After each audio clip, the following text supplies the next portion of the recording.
we go ahead and approve the Navajo Nation or the annual fiscal year budget. And in this case, it would be for 2023.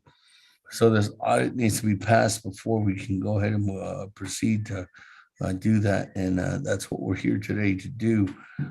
Colleagues and members of the 24th Navajo Nation Council Naabik'íyáti Committee, again, we are here in Window Rock, Arizona on the Great Navajo Nation.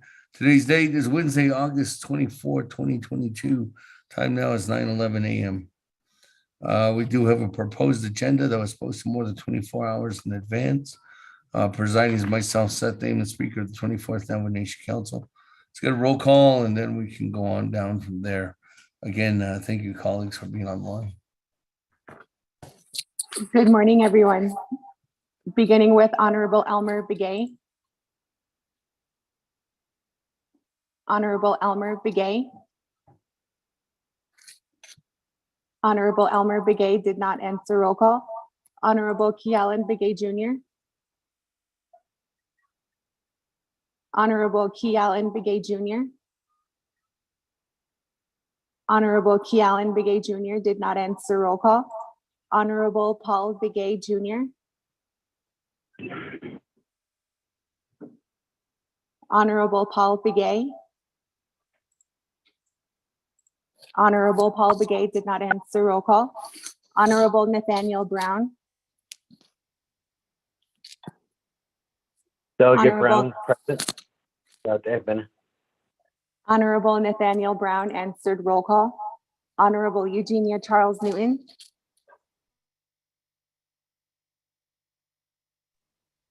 Honorable Eugenia Charles Newton. Honorable Eugenia Charles Newton did not answer roll call. Honorable Amber Knez-Bakrati.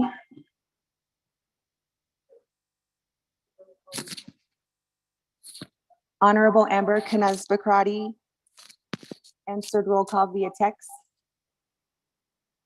Presiding Chair, Honorable Speaker Damon is present. Honorable Herman Daniels.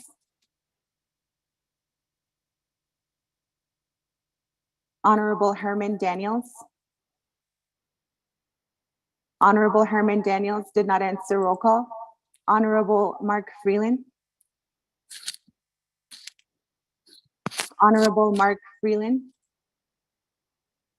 Honorable Mark Freeland did not answer roll call. Honorable Pernell Halona. Good morning. Hello, Ms. President. Thank you. Honorable Pernell Halona answered roll call. Honorable Jamie Henio.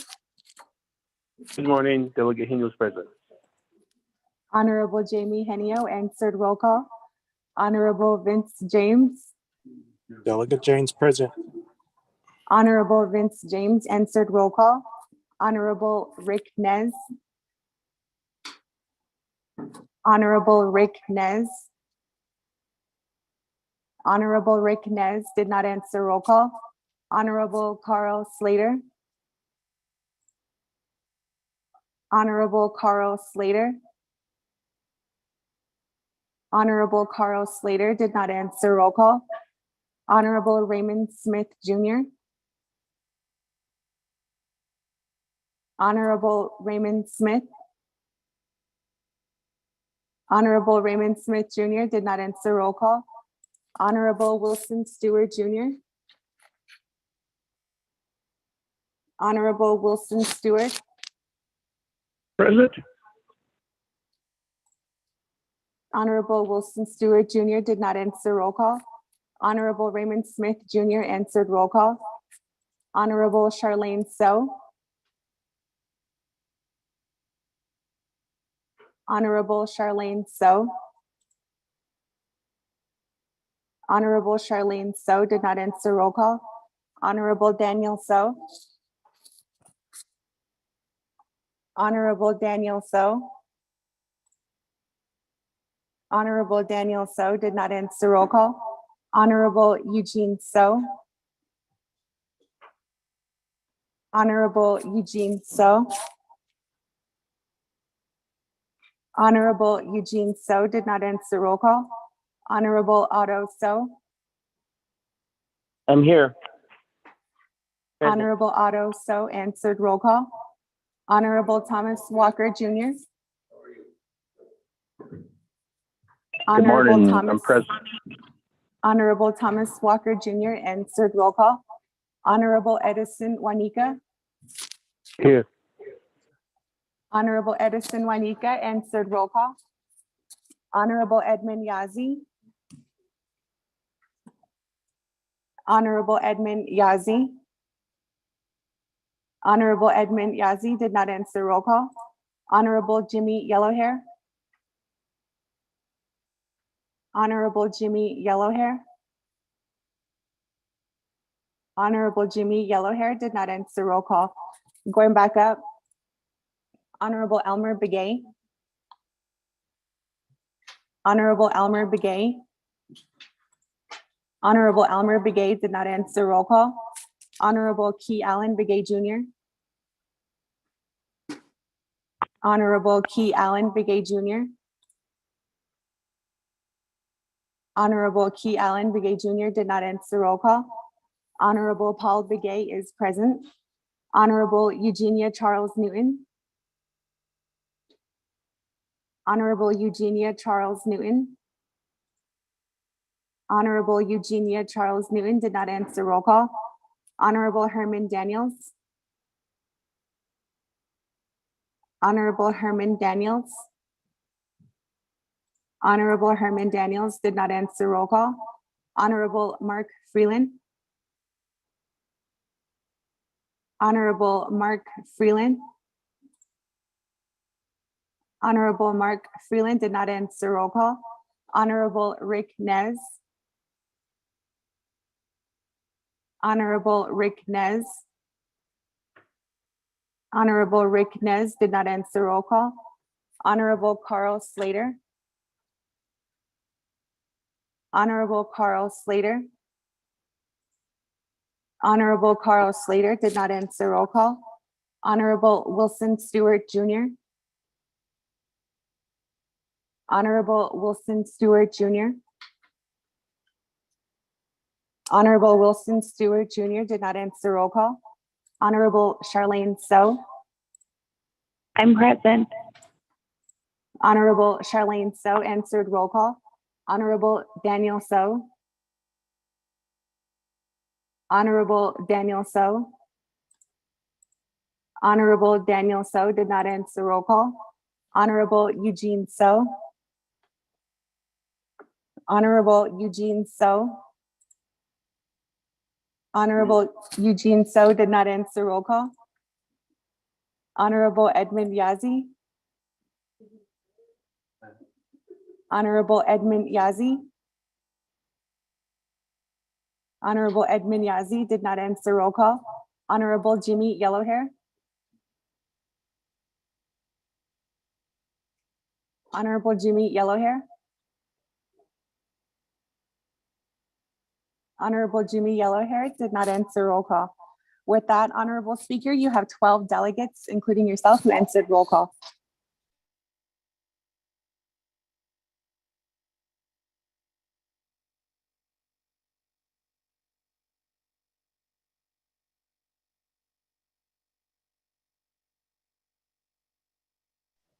Honorable Rick Nez.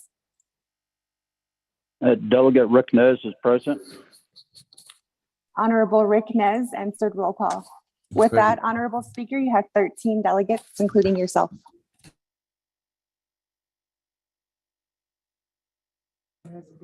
Thank you very much. With that, colleagues, we have 13 members on the call this morning, and that does conclude it. We do have a quorum. With that, I'd like to go to the floor. If there's anyway, Honorable Chairman Henio, you mind doing the invocation for us this morning?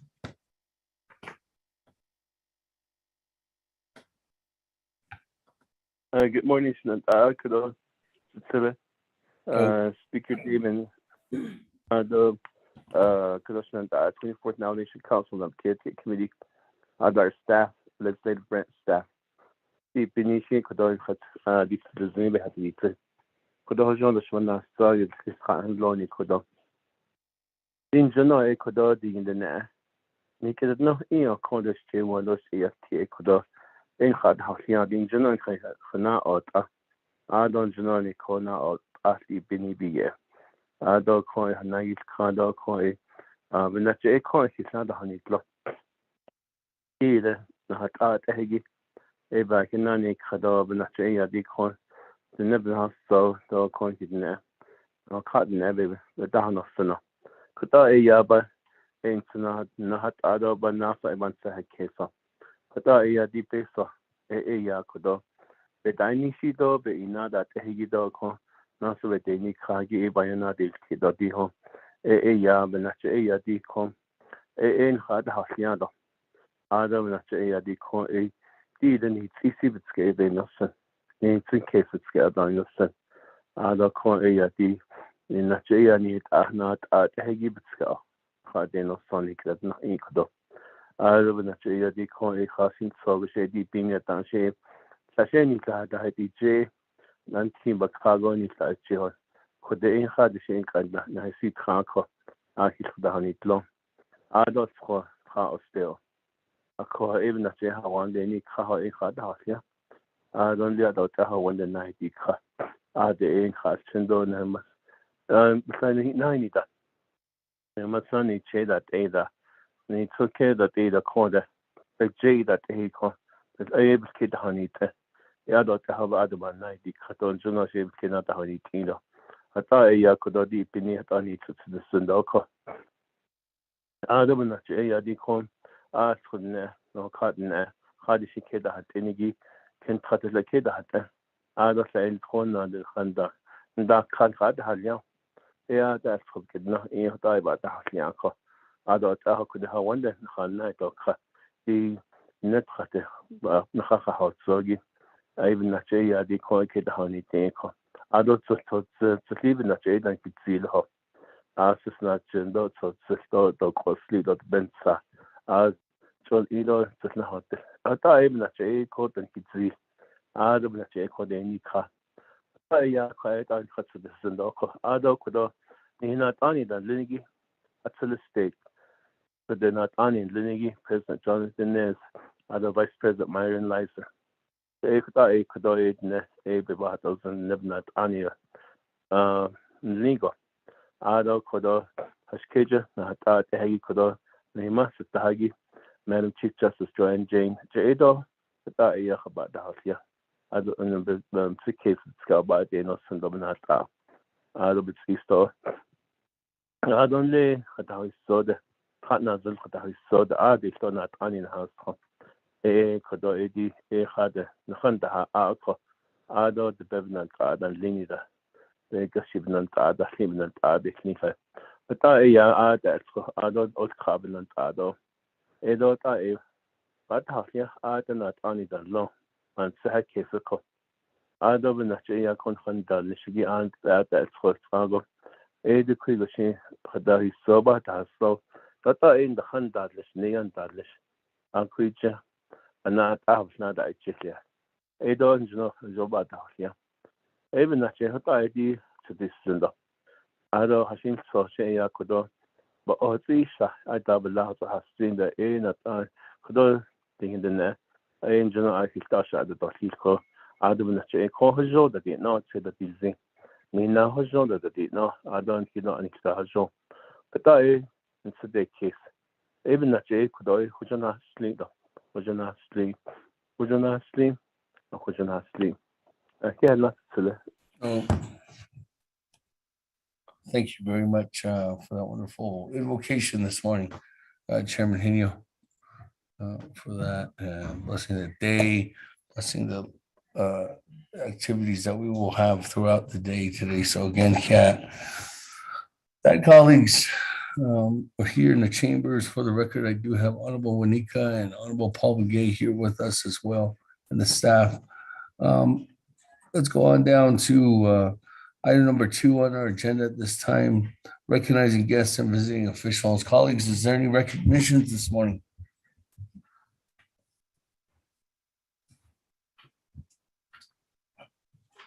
Henio? Yes, Chairman. Go ahead, the floor is yours. Speaker Lansel, Speaker David Kudo, I said to the baby has seen the Kudo, the Handa, not only than Linny Kuda, Ochenda, Kudo, not only than Body Son, Subway of Zippin, the chapter officials. By Ramadan, President Jose, the Vice President Chancellor Martinez, the Secretary Treasurer, CMBG, and also our landlord, Mr. Roger Martinez. I don't let you let these President Jimmy Secretarial, Vice President Nora Morris, Secretary Treasurer Francesca Abeda, and the landlord, Miss Evangeline Willie. And the Alamo, Isote, President Virgil Sandoval, Vice President J.J. Apachito, the Secretary Treasurer, Miss Julie Werrell, our landlord, Mr. Roland Mexicano. I'm we just Handaha. Ba Hitney season so the penny beer. Could certainly any recognizing guests of visiting officials early Hagi. Could have seen the to Speaker David. Also, the other could only Bichanayo September ago. I recognize the great Dallas Cowboys. Oh my.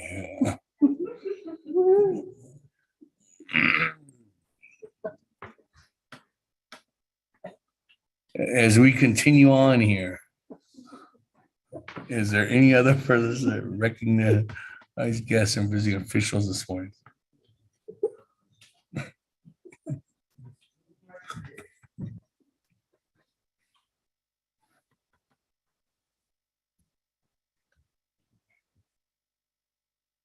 If there's no further recognitions this morning, colleagues, let's go ahead and continue on down to item number 3, review, adopt the agenda. Mr. Rico, if you could read the agenda into the record. Thank you, Speaker, members of the 24th Navajo Nation Council, Naabik'íyáti Committee. This is the agenda for the Naabik'íyáti Committee of the 24th Navajo Nation Council special meeting via telecommunication, Windrock, Navajo Nation. Wednesday, August 24th, 2022, proposed agenda, presiding chair, Honorable Seth Damon, Speaker, 24th Navajo Nation Council. 1, call meeting to order, roll call notification. 2, recognize guests and visiting officials. 3, review and adopt the agenda. 4, review and adopt the journals, there are none. 5, receive reports, none. 6, old business, none. 7, new business. New business A, legislation 0150-22. 8, close of meeting. Announcements, adjournment. Mr. Speaker.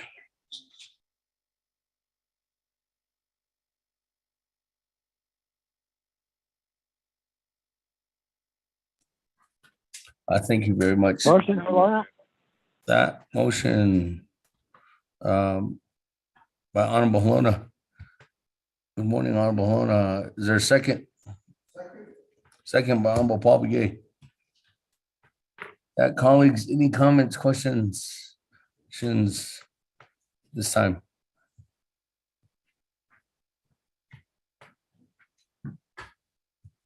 Going twice. Going 3 times. Let's go to board, accepting our agenda this morning. Honorable Elmer Begay. Honorable Elmer Begay, how do you vote? Honorable Elmer Begay did not vote. Honorable Kealan Begay Jr., how do you vote?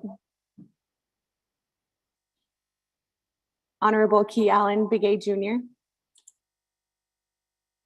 Honorable Kealan Begay Jr. did not vote. Honorable Paul Begay votes green. Honorable Nathaniel Brown, how do you vote? Honorable Nathaniel Brown. Honorable Nathaniel Brown did not vote. Honorable Nathaniel Brown votes green. Honorable Eugenia Charles Newton, how do you vote? Honorable Eugenia Charles Newton.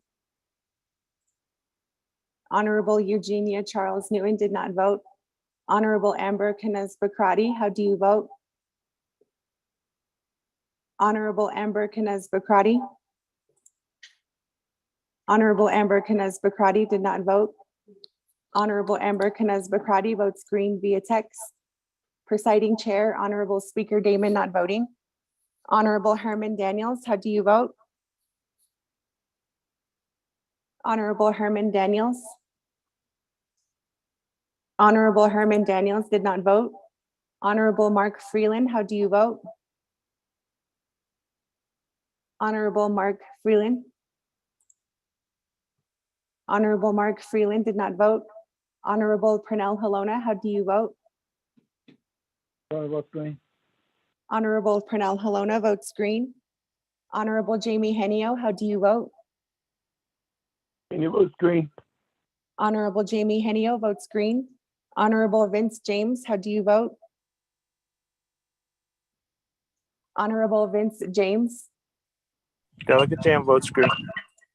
Honorable Vince James votes green. Honorable Rick Nez, how do you vote?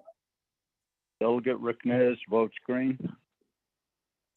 Honorable Rick Nez votes green. Honorable Carl Slater, how do you vote? Honorable Carl Slater. Honorable Carl Slater did not vote. Honorable Raymond Smith Jr., how do you vote? Green. Honorable Raymond Smith Jr. votes green. Honorable Wilson Stewart Jr., how do you vote? Honorable Wilson Stewart Jr. Honorable Wilson Stewart Jr. did not vote. Honorable Charlene So, how do you vote? Green. Honorable Charlene So votes green. Honorable Daniel So, how do you vote? Honorable Daniel So. Honorable Daniel So did not vote. Honorable Eugene So, how do you vote? Honorable Eugene So. Honorable Eugene So did not vote. Honorable Otto So, how do you vote? Honorable Otto So.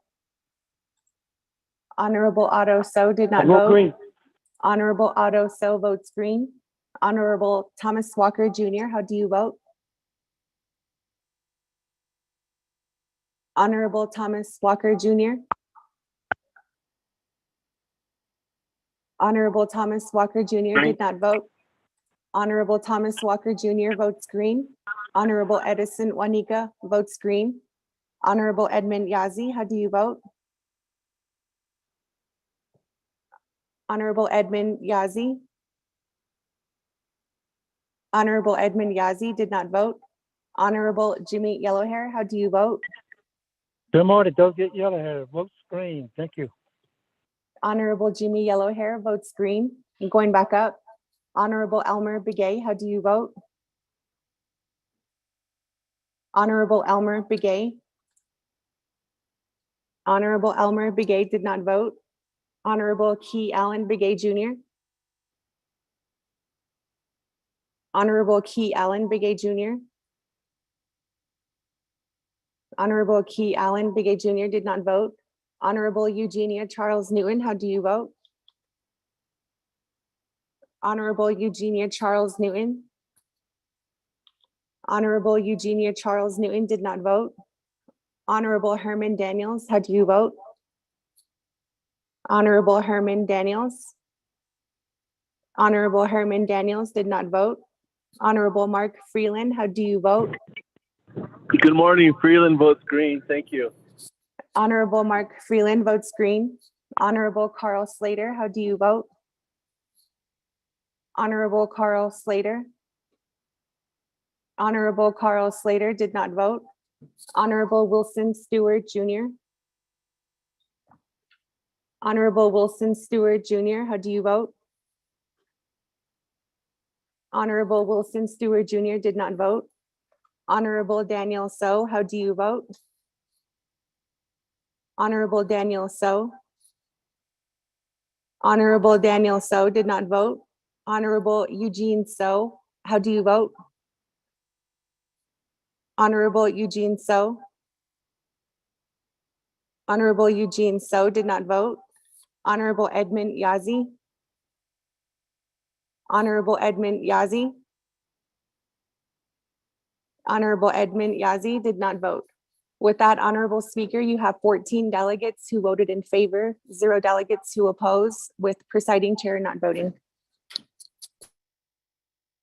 Thank you very much. That colleagues 14 in favor, 0 opposed, chair not voting, motion carries. Moving on down, item number 4. Since we do have an agenda before us, we're continuing on to review and adopt the journals, and at this time there are none. Moving on down to item number 5, receiving reports, there are none. Item number 6, old business, there are none. Item number 7, new business. Under new business, we have item number A, legislation 0150-22, sponsored by Honorable Chairman Hino, co-sponsors by Vice Chair Honorable Otto. So that, Mr. Rico, if you could read that legislation 0150-22 into the record. Thank you, Speaker. Members of the Naabik'íyáti Committee, tracking number 0150-22, an act relating to the Budget and Finance and Naabik'íyáti Committees and the Navajo Nation Council, accepting the audit report provided by KPMG LLP regarding the Navajo Nation's financial statements for fiscal year 2021. This legislation has a committee report from the Budget and Finance Committee that recommended do pass with no amendment. This legislation moves on to the Navajo Nation Council. Mr. Speaker. Thank you. Rickeners, The motion by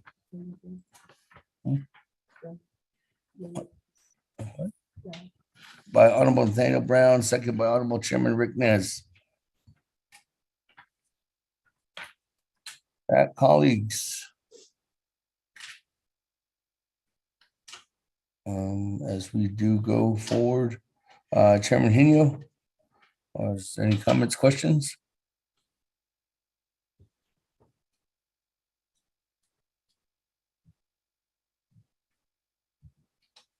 There's no comment. Speaker David, this delegate begin. Yes. That, Honorable Chairman Hino, you have 20 minutes on the board. And if your presenter or if you have a presenters that might need to share the screen. What was it?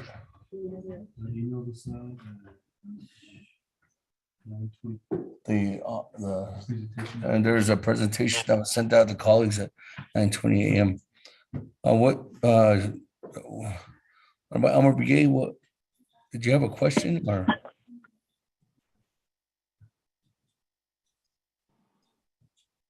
Honorable Elmer Brigade? Speaker David, but about I'll go ahead and let Chair Henio do his presentation. Thank you. Okay. After that, I will. With that, Chairman Hino, floor is yours.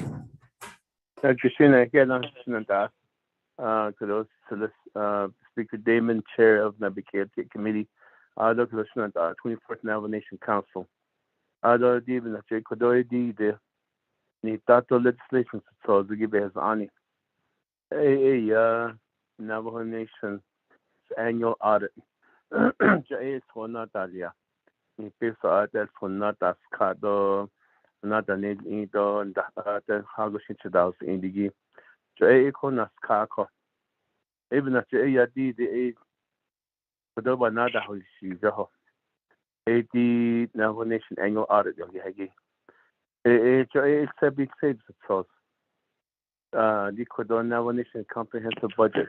The Belan later. Deals audit deals and deals source. Other base Mahasa Anikodo, you let that say. Other than the AD Kodo base on that, so ye comprehensive budget, you hagi to A Kodobana Halchako. Other Ebana in Tise. So even at AD legislation at these chamber on the DT, the Navy and Naabik'íyáti Committee. Those Kawanias, the heat to know what you it's not the cut of a Naval Nation special session. The Adiban not the Tino Codis, a Kodon Shikai Jihigi, the Naval Nation officer, the controller, a Madam Controller, Miss Elizabeth Begay. Agent Hassel case of Tahoe. So even if Kodoshi is one of my agents, Dita Kudo, for the annual audit. Her staff too, Mr. Rob Willie.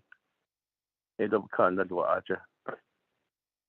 Double Nature Kudo our nomination audit. KPMG. Banan Shade Lako. On the screen you should have Mr. Joe Kennedy. Or John Kennedy, Mr. Kennedy, I'll put Mr. Kennedy on there. And then also Mr. Bunnell. They'll be the presenters on this legislation to provide a comprehensive overview of what their findings were, if there were any, and then what process they used to complete the annual audit. So hopefully, not to take too much of their time. Beginning with Madam Controller, Ms. Elizabeth DeGay, and then she can turn over the floor to KPMG. I hope that question and thoughts to the Speaker Davis. So I'd like to call on Ms. Madam Controller Elizabeth DeGay. Yes, go ahead. Madam Controller or Mr. Willie? Yeah, good morning, Good morning. Mr. Speaker and members of the NABI committee. This is Elizabeth Begay, acting controller. Of course, we would like to thank Chairman Hinil for sponsoring this legislation. As he stated, we are here to present the Navajo Nation financial statement audit results for the year ending September 30, 2021. And with us, our KPMG representatives, Mr. John Kennedy and Mr. John Bunnell, who will do the presentation on the audit results. And of course, Mr. Rob Willie, the General Accounting Manager, is also with us. Thank you. And we would like to transfer the floor to Mr. Kennedy. Great, thank you very much. It's great to be here. And John Kennedy, for those of you who haven't met me before, I'm a partner with KPMG and we'll be presenting the audit results today. And with me is John Bunnell, who's also worked closely with me throughout the audit process. And once again, we'll be presenting. I do want to thank, and I will go off video as we get started with the presentation. But I do want to thank, obviously, Delegate Henio for sponsoring, or Chairman Henio for sponsoring the legislation today. Thanks to the BNF committee for hearing the legislation yesterday. And of course, thank you to Controller Begay, Mr. Robert Willie, and all the OC staff, and really everyone else throughout the Navajo Nation who helped us with the process. We're pleased to be here with you today. And with that, we'll get started with the presentation. So let me just click off. So once again, we're going to be presenting the results of the September 30, 2021 audit today.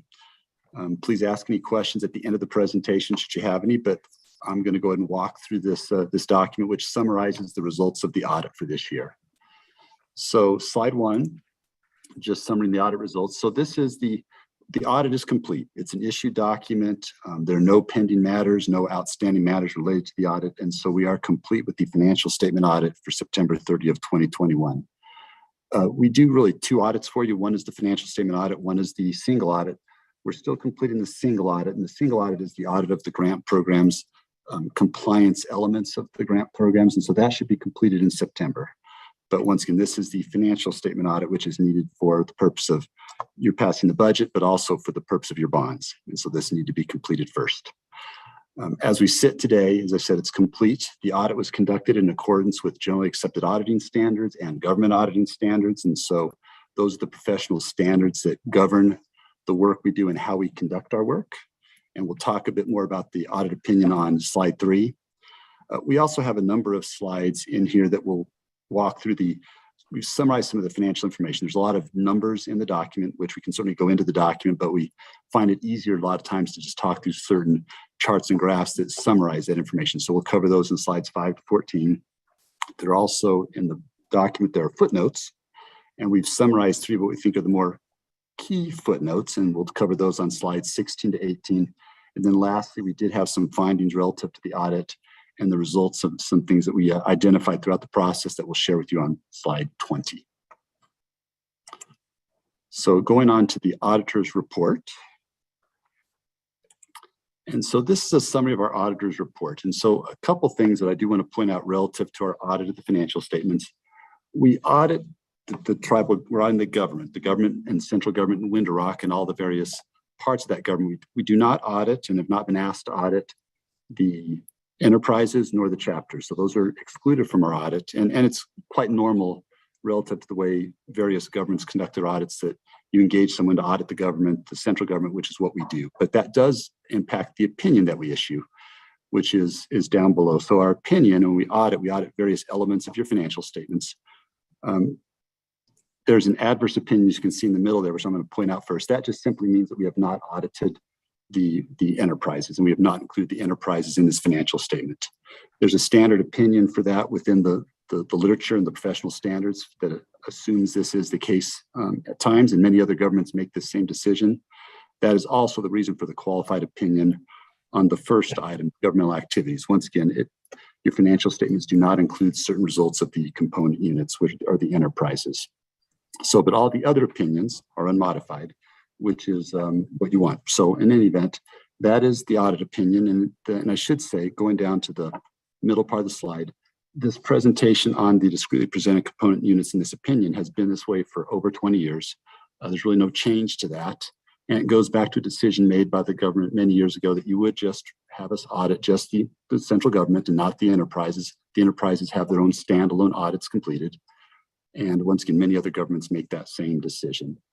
So, and then the once again, similar reasons for the qualified opinion on the governmental opinion unit. So there's a couple things to make sure you're aware of, though. It's once again been this way for 20 years. It doesn't impact your bond ratings at all. This was the opinion that was utilized when you went out to market with bonds. It doesn't impact the ability to receive federal funding. I said and we have, by the way, confirmed the impact of the bond rating with Jeff Urbina, who's your underwriter. Many of you know him, and he works at KeyBank. And then one other thing at the very bottom, there was a new piece of accounting literature that was adopted this year. It's called GASB 84. It just simply required that we relocate some of your funds to other places in the financial statement. So it's really more of a geography issue in terms of moving things around. It really didn't change ultimately the numbers, except that the 401k plan that your employees participate in is no longer presented in these financial statements based on this new literature. Other than that, though, really nothing changed significantly. So just going to the financial statement analysis part of the presentation, just a couple things. This is the revenue slide. It just shows a summary of your general fund revenues, and it really is comparing revenues current year to prior year. So 2021 on the left, 2020 on the right, and at the very far right, it shows how your revenues changed year over year. So for instance, oil and gas revenue this year was 24 million, almost 25. Last year it was 19 million, an increase of 28%. And that's entirely due to the spot price of oil going up this year. So a great answer in terms of just the way that's shown in your financial statements. Next line down though, mining revenue has declined due to the fact there's just simply some of the mines have been closed and there's less tonnage being extracted right now. And then right down the line, tax revenues is your largest source of revenue. Say tax revenue, generally sales tax revenue being the largest of the tax revenues, and that tax revenue increased about 10 million this year. Land, buildings, and right-of-ways for entities such as Kinder Morgan, Arizona Public Services, they pay you annual amounts for right-of-ways. And then other revenues is related to your pasture, rangeland, and forage insurance program. And this year you received $53 million through that program. So this is just a summary of the revenues that are presented in the financial statements. On to the next slide, just high level, we always think it's important to just point out to the council and to the NABI committee that your financial resources are different than others in terms of the way governments operate. And so we've compared your financial resources in terms of where they come from to the state of New Mexico, Arizona, and Utah. And the numbers move around a little bit, but I think the key elements to point out is that you get revenues from mining, from oil and gas, your land revenues, which are those right-of-ways we just talked about, the forage program, pasture, rangeland, and forage. Those are not revenue sources other state governments see as much of. So it was a little bit different, and it obviously causes some different challenges in terms of how you manage the government and how you budget. Next slide, if you could, John. Thank you. So this is a summary of the general fund and your expenditures in the general fund. And so across the top, you'll see numbers 219 million, 212 million, 224, 181 million. And then lastly, for 2021, 238 million. So it's just showing your trend line in terms of the expenses you have paid for out of the general fund. And the bar chart just stacks up and shows where you spent that money. So when you look at the bars, the gray bar at the bottom is your personnel costs. And you can see that for 2021, you spent almost $122 million in personnel costs, which is salaries, benefits, et cetera. Last year, that was only 65 million because several of your costs relative to personnel that normally been paid for out of the general fund, those were paid for out of the grant fund. So last year they paid for with CARES Act monies. This year they're being paid for with general fund monies. And as you look up the bars, you can see that generally the expense amounts expended are fairly consistent year over year, maybe excluding 2020. But the one thing that did change is you can see that in 2021, you had the orange bar. Tribal assistance is quite a bit higher this year compared to perhaps prior years. And that's mainly due to a $15 million grant to the gaming enterprise to help them sort of restart operations and cover operating costs while they were unable to function normally in the pandemic. Next slide, and this shows the general fund, and it's intended to demonstrate when you budget, you want to budget a balanced budget. And so the balanced budget would essentially be that zero line item in the middle there.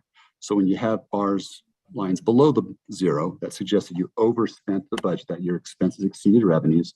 When it's on the dark blue going up, revenues exceeded expenditures, whereas the down bars is expenditures exceeded revenues. So when you want to balance execute a balanced budget and operate within a balanced budget, you want to see the blue bars, the dark blue bars going up. So the past 4 years, you've had some slightly below, some more above. Last year, you had quite an excess of revenues over expenses because of the CARES Act funds covering a lot of your expenses. This year, basically right at zero. So you had a balanced budget and spent just a little bit less in your revenue. So really, that's kind of a normal trend, and I'd say relative to many governments where you want to be. Next slide, if you could, John. So this is the general fund balance. And this, when you talk about UUFB, this is sort of part of that UUFB discussion. This shows how much money you have in the general fund that is available to be expended. And there's various ways it can be expended and where you've obligated it. So the teal bar, starting at the top, is restricted. So there's funds are set aside. They're in the general fund. They're restricted as to their use. And there's various things. There's some water infrastructure projects you have identified in there, as well as some pasture, rangelands, and forage money in there. The orange bar are things where the council has passed resolutions to spend the money, so it's committed to certain projects. Purple is assigned, and then the bottom blue bar is sort of the UUFB. It's not exactly the UUFB because there's various elements to that, but that shows unassigned funds that at this point can still be expended for various purposes.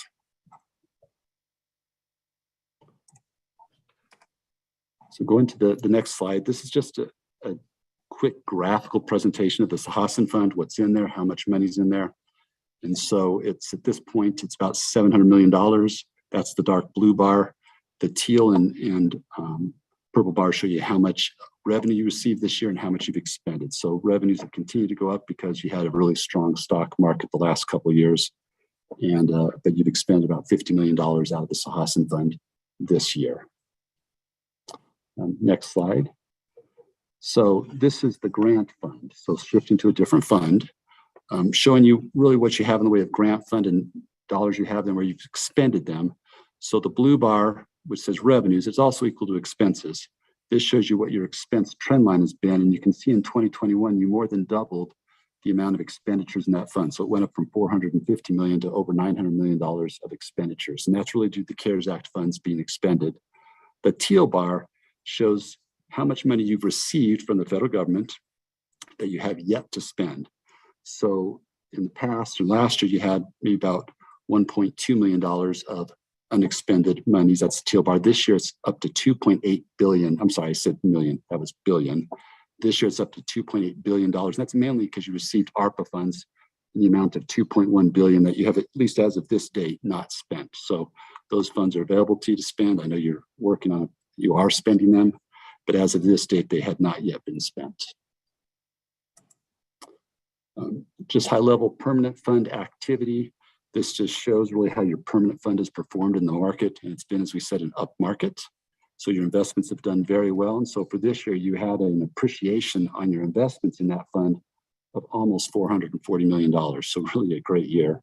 Last year's about 197 million. And then other years, you've also had an up market. And in fact, you haven't had a down market in the perm fund since 2015. So the funds have done very, very well, and your investment program has done very, very well.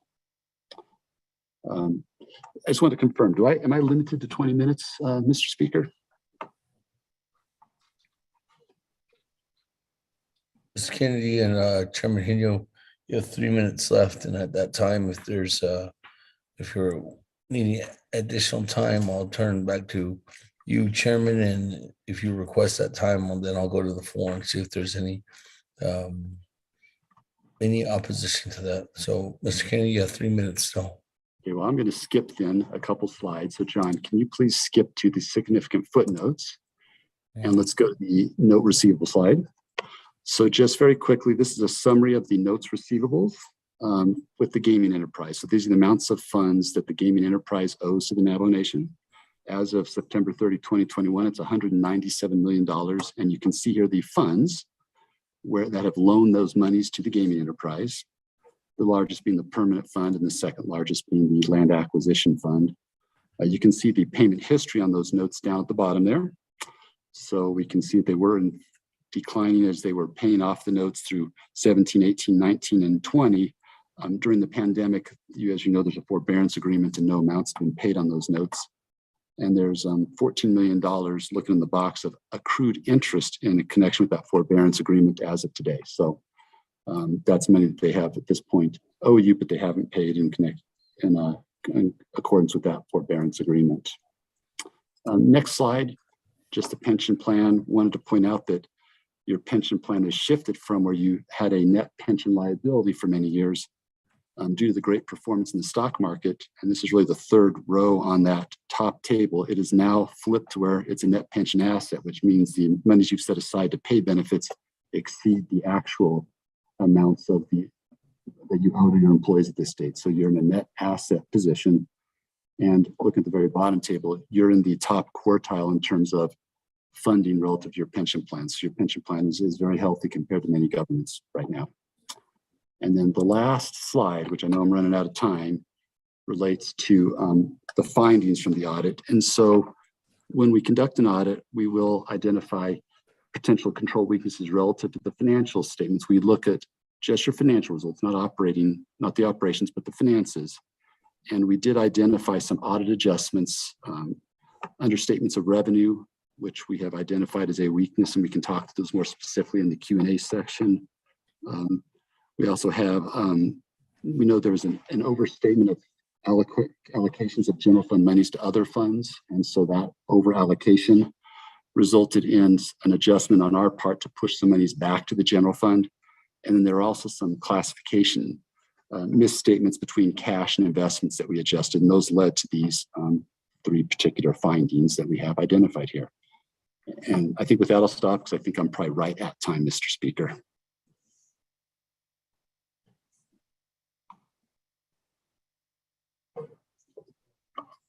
Thank you with that, Chairman.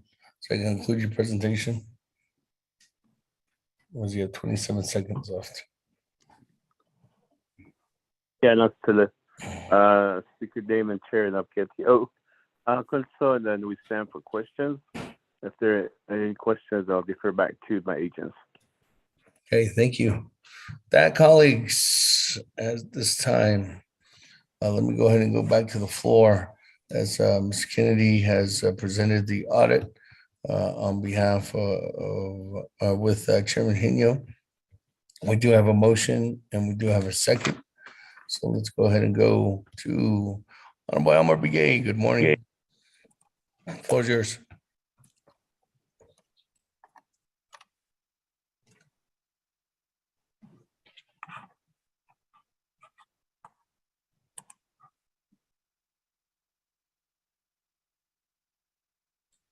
Honorable Elmer Begay went twice.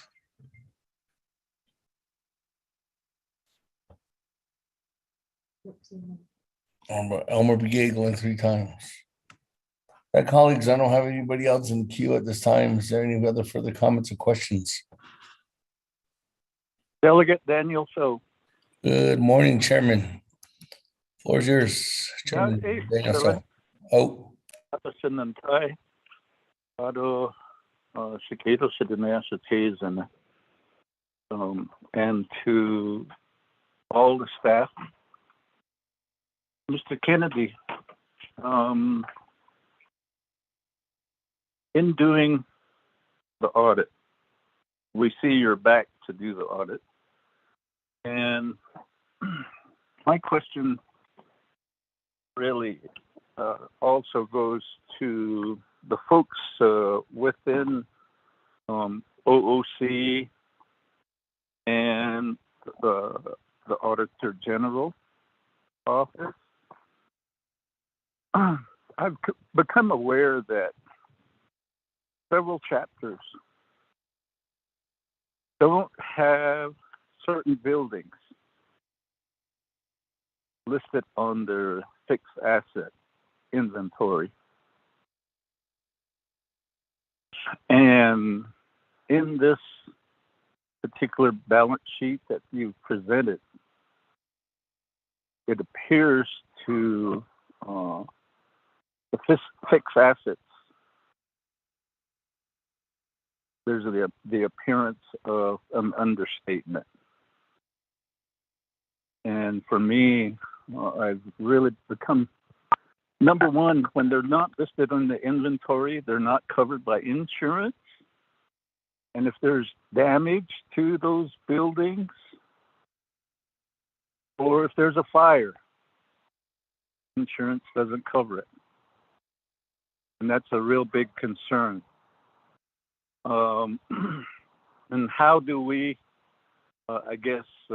proceed to correct those items? And that's a general question to even risk management, insurance services, Division of Community Development, and even general services. Mr. Kennedy.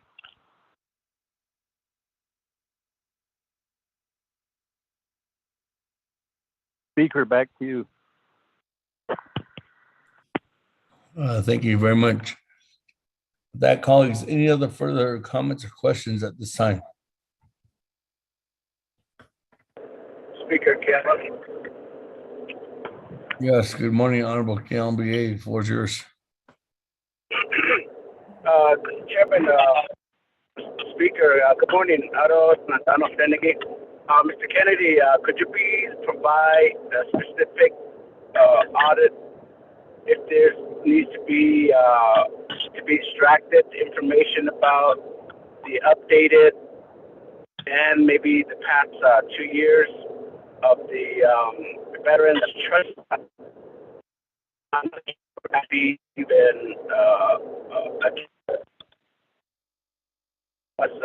been sent to the Navajo Nation. I'm sure you guys will be able to provide that information. Speaker, that's my request. Thank you.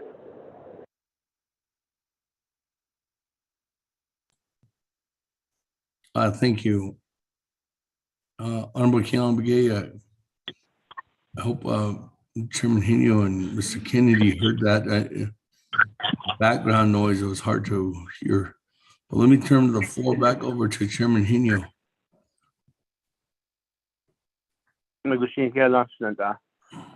Speaker Damon, just a question to Delegate Keon Begay Jr. before I go to full responses. The request he made regarding the Veterans Trust Fund and the 2 years of reports or information, would he like that emailed to him, or does he want it presented here? That's a question I have for Delegate Keon Begay Jr.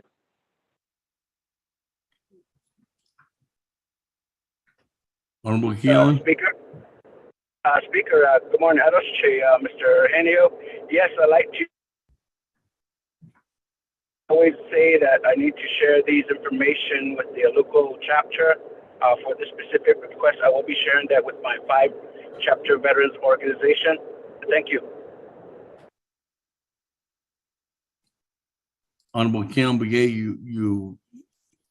you cut out when you stated what you would like to do. Speaker, can you hear me now? Yes. All I said was I need it in writing. Forward the information to me, Speaker. Thank you. Okay, thank you. With that, Chairman Henry, I'll turn the floor back over to you. So that I'll request that to Miss Madam Controller Elizabeth Begay through KPMG to send that to Delegate Keon Begay Jr. in writing, so therefore he can utilize it for his chapters. And so with this, to answer Chairman Daniel So's question, Madam Controller Elizabeth Begay, and then you can turn the floor over to Mr. Kennedy with KPMG if you wish to do so.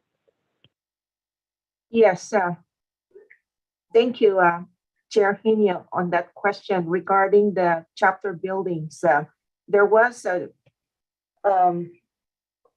government auditing standards back 5 years ago that allowed the Navajo Nation not to include chapter buildings in their financial statements. And of course, Mr. Kennedy can clarify that. But risk management still insures the building. What happened is we have a Department of Property Management that assigns a building number once they inventoried the building. And that information is given to risk management for them to insure the building. Once it's in our property listing, all Navajo Nation building is covered under risk management. We're trying to get hold of risk management to confirm that, but I'll go ahead and defer the issue of removing chapter buildings on Navajo Nation financial statement. Mr. Kennedy can confirm that. Right. Sure. No. So thank you. Thank you for the question, Delegate So, and thank you, Madam Controller. So I should say, and I know I mentioned in the presentation, we don't audit the chapters. So to the extent that the buildings are included in the chapters, books and records, we would not see that. We do look at assets generally, and we do audit assets generally as you spend money, and we have, as part of our audit process, looked at some of the inventorying activity, but I cannot speak to specific chapter buildings. But by and large, the chapter buildings, I believe, and I appreciate what Madam Controller said, if they're a chapter asset, they would not normally be included within these financial statements. They would be included in the chapter's individual financial statements. But I think the key, which I believe is what I'm trying to address, is that they should be insured. And that's the important part, is you want to make sure they're on the right listing and that they're getting transmitted to the risk management fund and they're being considered for insurance purposes. So I think I'm going to have to probably defer to what you find out from risk management as Controller Elizabeth Begay. So just so we can, because I don't know the answer to that question in terms of how they're being insured. On the other question, which I know Kealan Begay Delegate Kealan Begay has asked, we do have summary financial information for the Veterans Trust Fund in the financial statements that are presented. Now, it sounds like he may want a little more than that, but I will say that the financial statements for the Veterans Trust Fund are on pages, I'm sorry, I'm going to skip up here. They're on Schedules 7 and 8, which are on pages 78 and 79 of the financial statements. So we have some summary schedules in the back that include the Veterans Trust Fund. So I will just say, just high level, there's $256 million of assets in the trust fund as of September 30th of 2021. Most of that's been invested. And relative to the income statement, at least for the year ended September 30, 2021, The earnings on the Veterans Trust Fund was about $42 million, almost $43 million, and the expenditures out of the trust fund were about $6.5 million for that particular year. So that's really just summary information for the trust fund. But once again, I think depending on what more you might need, I might have to defer once again to the controller to provide you more detailed information, but certainly more detailed information is available.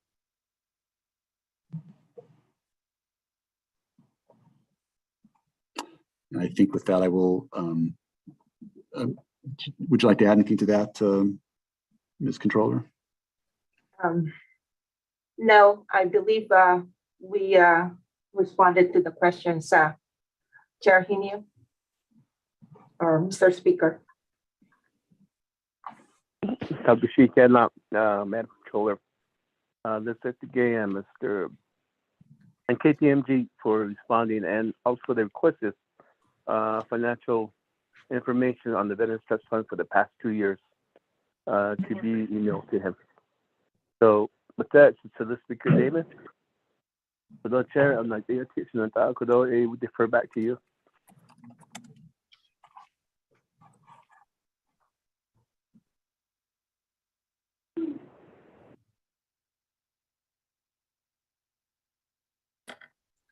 Thank you very much for that, colleagues.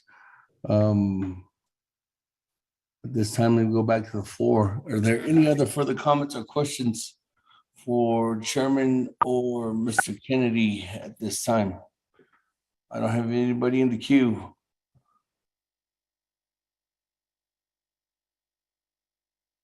Again, colleagues, the legislation 0150-22 is a legislation to approve Navajo Nation's audit. With that, as we know, in the code, it does state that this legislation should be passed and must be passed before we pass a fiscal year budget. So that's the reason why we're having this special session today. We do have NABI at this time, and then at 1 o'clock, we are having a special session specifically on this legislation. So I don't have anybody else in the queue. Going twice. They'll get yellow hair. Good morning, Speaker. Good morning, Honorable Yellow Hair.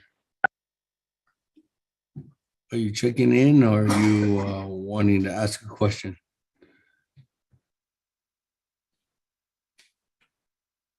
I'm ready, Speaker. Ready to vote? I've got the questions. Oh, okay. I didn't know. Go ahead, Honorable Yellow Hair. The floor is yours. I have it. Good morning. Speaker, just don't get the gate too. Honorable Yellow Hair, go ahead. The floor is yours. Okay, yeah, good morning. Speaker, Navajo Nation Council, Yate, Pene, 24 Councilman, Yate, those national stangi, I don't, Quay, based on our Kato, Nancy, the Skagi, based on the car, based on our Zota in the district. So I just want to ask, welcome to KPMG, Audit on Navajo Nation, our expenditures, and thank you very much. Known well, doing this for the past decade. My question is, especially with these CARE Act money, one of these CARE Act money has been audited very firmly and adequate, and everything's been reported. Yesterday, I was listening to your report.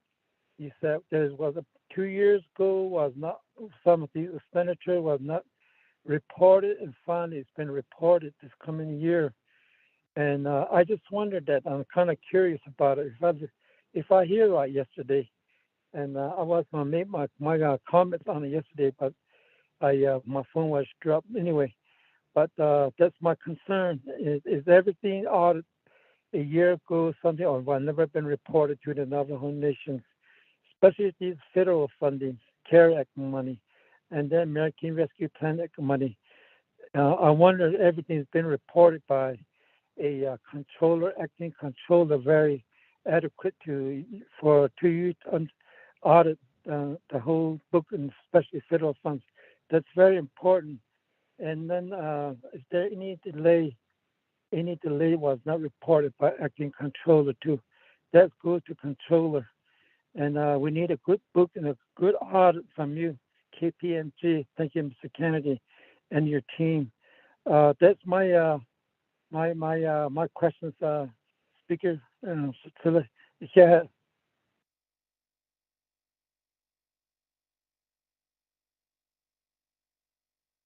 Thank you very much for that. Let me go ahead and go back to Honorable Elmer Brigay. I did call on you earlier, but there was no response. So Honorable Elmer Brigay, are you there now?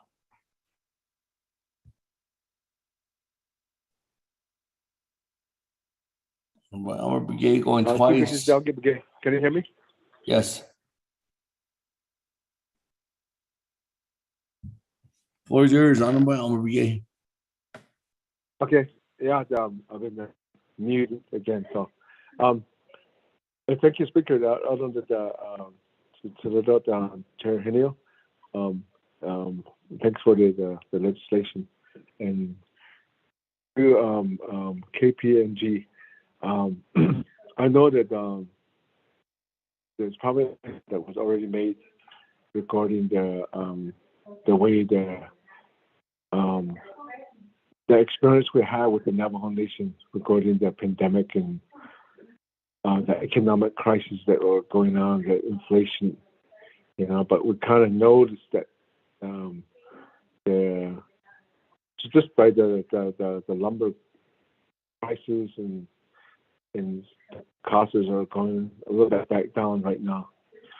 But as we foresee the whole portfolio for the Navajo Nation, budgets and that, so then there was all these Arpa fundings regarding the CARES funds. So there was some. Is there some? I know that we have a coming in from the federal is the United States Treasury Department Inspector General. We kind of understand that they're in the area, they're investigating some of their financing, and right now you guys did conduct an audit for the whole Navajo Nation. So is this part of it? The ARPA fundings that will be spending that was spent, or part of it that was spent, and then also the cash funds that was spent? Is it part of the audit that you guys did? I know that I'm with Budget and Finance Committee, but we didn't ask that questions. And then also the next question is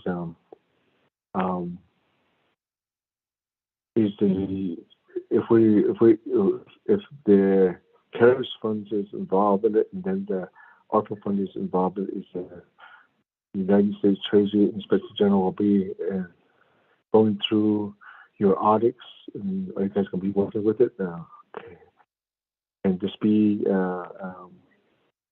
if there's an answer to this, it can be shared today. That's my question, Speaker. All right, thank you. Well, let me go back to you, Chairman Henio, for questions from Honorable Yellow Hair and Honorable Elmer Brigay. I guess she get us to the Speaker Damon, because the chair of Naabik'íyáti committee. Are the questions that are asked by the BNF committee members when we heard the presentation yesterday.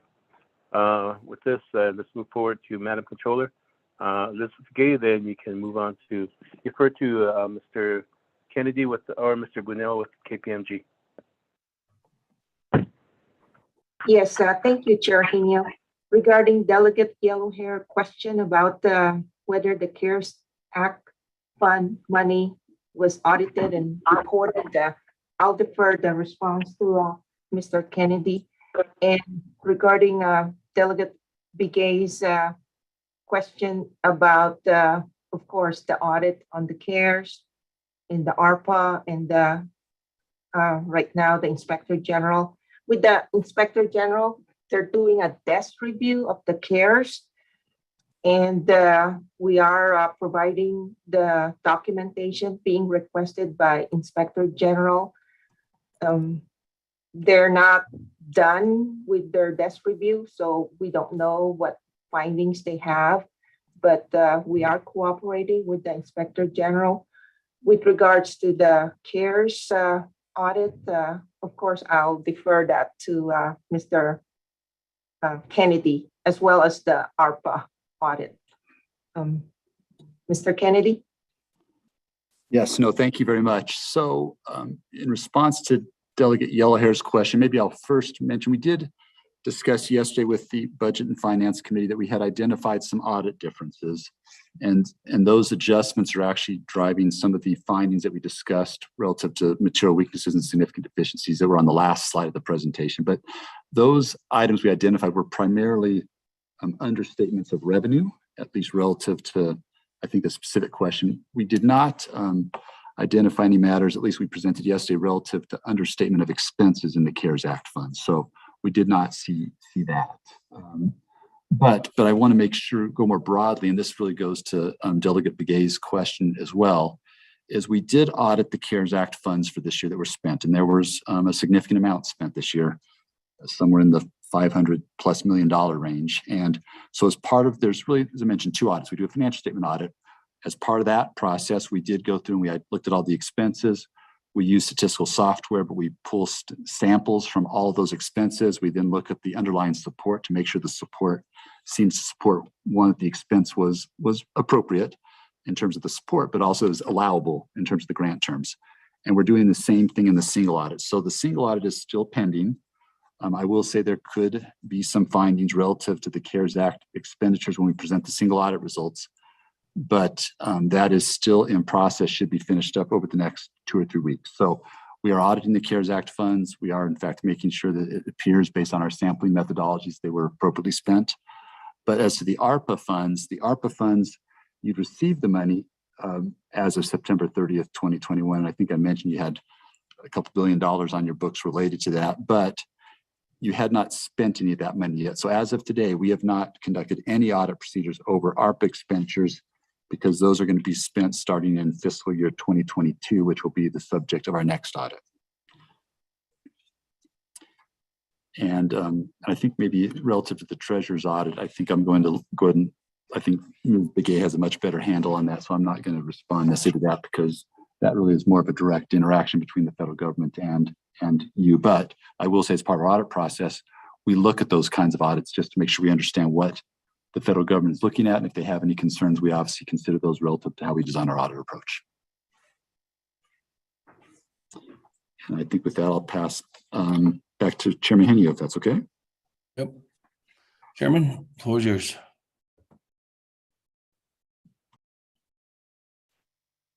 Speaker Damon. Thank you for the response, Madam Controller and KPMG. So I defer back to the committee for questions or a vote. Thank you for that response, and Madam Controller, Mr. Kennedy, and Chairman Henio. That, colleagues, again, let me go ahead and go back to the floor. Are there any other further comments or questions at this time on legislation 0150-22? As we don't have anybody else in the queue. And okay, Yellowhair, I've got a question, Speaker. So with that, Honorable Yellowhair. Thank you very much. What's yours? Thank you very much. Yeah, you probably can hear me. Yeah, Speaker. My first question is in record to my little brother, Naabik'íyáti, request for a written statement to a KPMG presenter to Mr. Kennedy. Yeah, I'd like to request send all that information to all 24 councilmen, which were requested by Naabik'íyáti, because it's applied to all of us as a council, 24 councilmen. So that I request to a KPMG to be sent all information to councilmen. And the next one, maybe I'll call back later again. Yeah, once about Mr. Speaker, I'll turn the floor back to you. Hey, thank you. I do believe that information will be shared with everyone. Let me go back to Chairman Henio. asking for that information to be sent out. Okay, so, Chairman, what we'll do is through Madam Controller Elizabeth Gay, we'll gather the information and we'll send it to your staff, Mr. Rico or Ms. Yasi, or anyone who you decide we should send it to, then they'll disseminate it to the rest of the 24th Navajo Council. Yes. Send that to Mr. Manny Rico, then we can go from there. Thank you. That, colleagues, any other comments or questions at this time? That, Madam Chair, Amber Crotty, good morning. Floor is yours. Oh, yeah.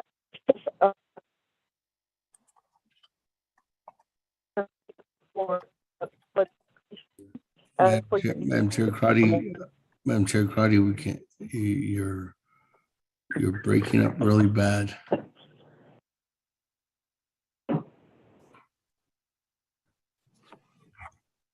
Speaker David, are you able? Let me try something here. Recording in progress.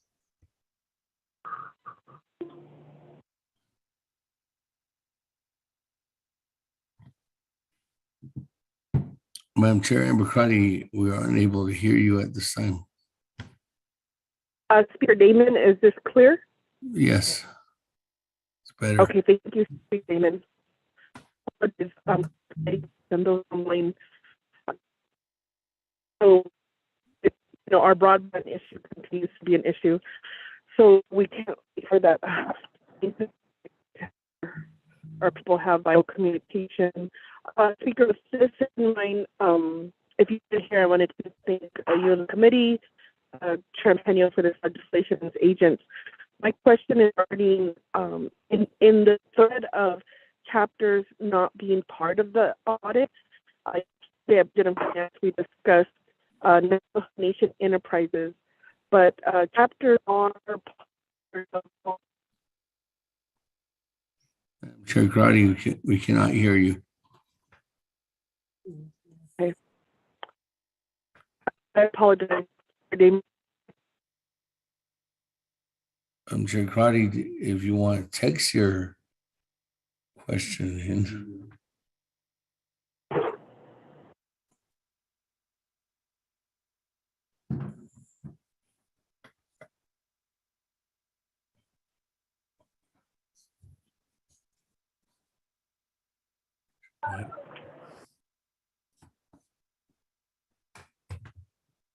Madam Chair Crotty, you there?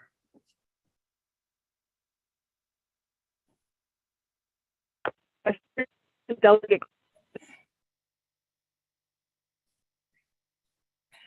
Madam Chair Crotty, I am just getting snippets of what you're trying to say. Okay. It's very, very choppy.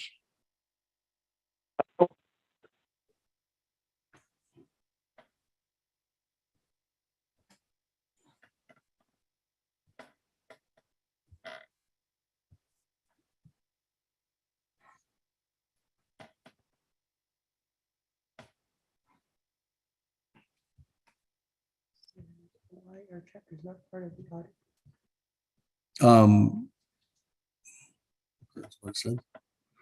Okay. Madam Chair, Crotty has sent in a question to Chairman Hino and your team there. Why are the Navajo Nation chapters not part of this comprehensive audit? Chairman Hino. Okay, to the Speaker Damon for the question. And I believe Madam Controller, Ms. Elizabeth Gay, and her past experience for many years has been the Auditor General. And I think she would be able to answer the question more thoroughly, utilizing her experience as the Auditor General and now in the Controller's seat. but if she needs to, she could defer to KPMG, but I'll defer to Madam Controller, Ms. Elizabeth Gay.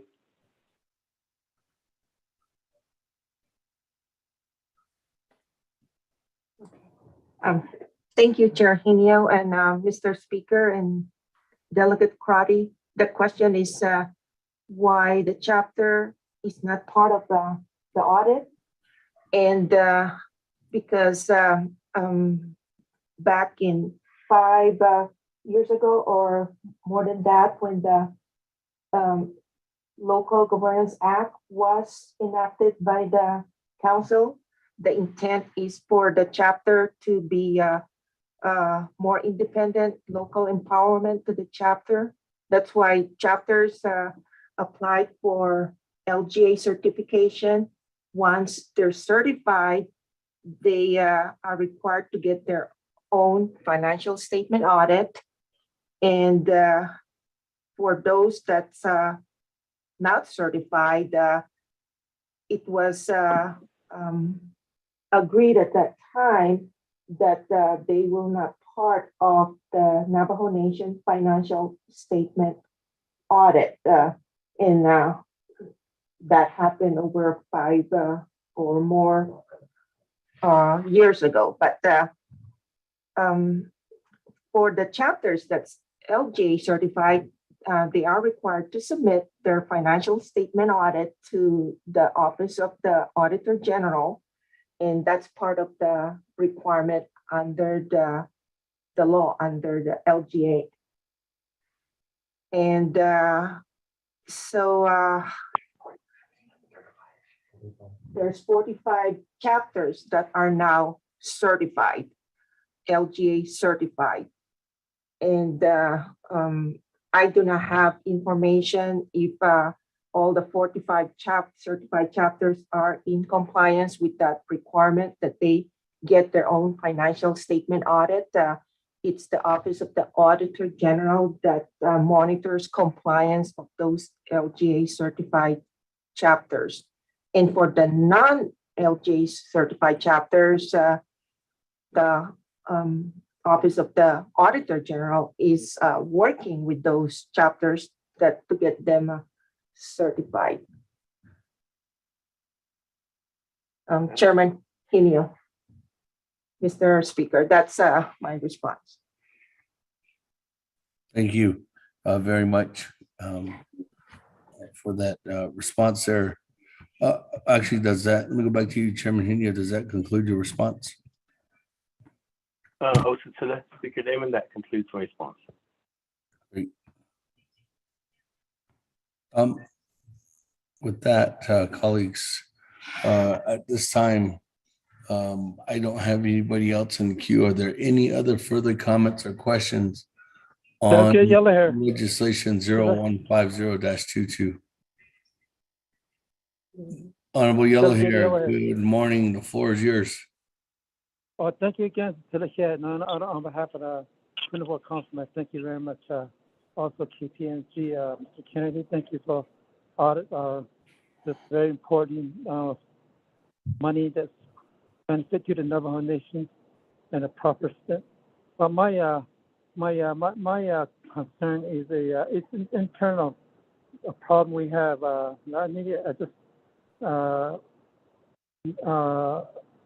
Madam Chair, Democratic just spoke about the chapters why not been audit, something like that, not part of this audit. I have a concern, and we're all concerned being the committee. We need to beef it up. Navajo Nation's Auditor General's office. Navajo Nation, we need to beef up because there's a lot of vacancies involved. That's for your information, Councilman. We need to really take care of these positions, and we need to fill this so the chapter can be updated. They're behind schedule right now due to vacancy and all that type of stuff going on with the Navajo Nation chapters. There's a big problem there. Can't find the funding right away because they're behind schedule. That's what I want to bring to your attention, Navajo Nation Council. The next one is I'd like to request to KPMG to provide a hard copies to Navajo Nation Council and not be in a committee. There's about maybe 50 pages altogether, so I can't make copies on that one. Anyway, but thank you very much, KPMG. There's my request to provide a hard copy. Speaker, I don't know, Henio, being a committee chairman, also acting controller, investigate. Thank you. And Robert Willis, too, to be honored to the Navajo Nation. I have confidence with you and make sure that you report everything to the auditor in the election. And please don't forget. Speaker. Okay, thank you. Honorable Jimmy Yellowhair. Before I go back to to you, Chairman, as a sponsor, and to answering and I guess the direction that Honorable Yellowhair is requesting for information, I do have a follow-up question from Madam Chair Amber Crotty. Again, she's on the line but is unable to state the question. This is her question. This will probably go to maybe the Madam Controller and Mr. Your team there in the Controller's office. Can the acting controller provide where in the law or policy prohibit chapters from the audit? I guess from being part of the audit. Second, the Office of the Auditor General has to hire consultants. What are the steps to include non-LGA certified chapters into the audit? That, Chairman Heaney, I'm going to go back to you. Speaker Damon, Chairman, Naabik'íyáti Committee. Regarding the request made by Delegate Jimmy Yellowhair regarding hard copies to all 24th Navajo Nation Council, I believe that's we need to be aware that paper costs money, and therefore from the controller's office, maybe it would be on. For me, I'd like to have mine electronic. I don't like hard copies because they take up too much space and stuff. So with the request to get, it'll be honored, but it'll be on as requested. If each a delegate wishes to have a hard copy, then they can make a request to Madam Controller Elizabeth Begay to get a hard copy, because 50 pages is a lot of paper. And so we'll honor that request, but it'll be on as needed, as requested. But I'm sure we can send out the electronic copy, which is much more cost efficient. And so therefore we'll go that route.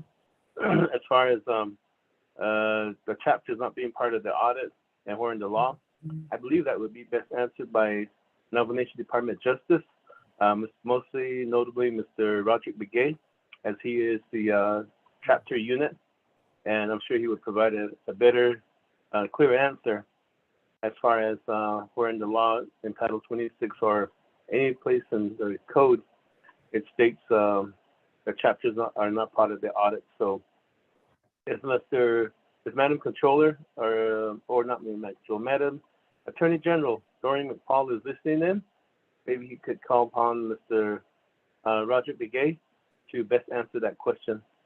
But for the rest of the questions, I'll defer to Madam Controller Elizabeth Begay to answer the question. So I can't ask to the Speaker Damon, Ms. Elizabeth Begay. Yes, thank you, Chair Nuno, Mr. Speaker, and Delegate Crotty's question about including the chapters on the Navajo Nation overall financial statement audits. There will be a risk involved on that as well, if I can add. But of course, DOJ can respond on the law if there's prohibition on that. But the risk is that everybody knows that there's a lack of control at the chapter level. So if we include that in the Navajo Nation overall financial statement audit, there is a risk of adverse opinion that we will get in our overall Navajo Nation financial statement audit. And of course, there's also the cost of the audit will increase to include the chapters. And basically, that's the two areas that the Navajo Nation Council will have to consider. The cost and also the time involved in doing the audit, auditing the chapters in the scope of the Navajo Nation government financial audit will take additional time to complete the audit. Chair Inia, Mr. Speaker, thank you. Thank you. Today, Chairman, Speaker Damon, were we able to call upon Ms. Doreen McFall, see if she's on the line? Okay. Ms. McPaul or anybody from the chapter unit? Speaker, this is Kristen Lowell. I'm trying to see if I can get someone from the chapter unit on the line, Speaker. Okay.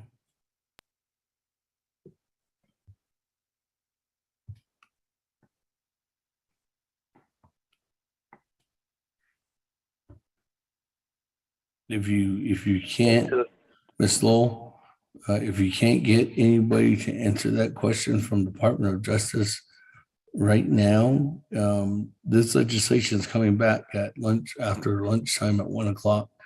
Maybe that can be answered then too as well, so that you can put an adequate response together. Okay, Speaker, can I ask that the question be restated so I can put it in writing? It's if the chapter can be included in the annual audit. Yeah, it says, well, what part of the where in the law or policy prohibits the chapter from being a part of this audit? And then the second one is what steps would have to be taken in order for non-LGA chapters to be included in the audit? Okay, thank you, Speaker. Thank you. That, Chairman Henio, go back to you. Any further response? To the Speaker Damon, maybe what we could do here is, if your staff has that question in writing, send it to Mr. Roderick Begay, and he could provide a written response to the Naabik'íyáti committee. We could go that route, soon. I'll just defer back to you now. All right, thank you.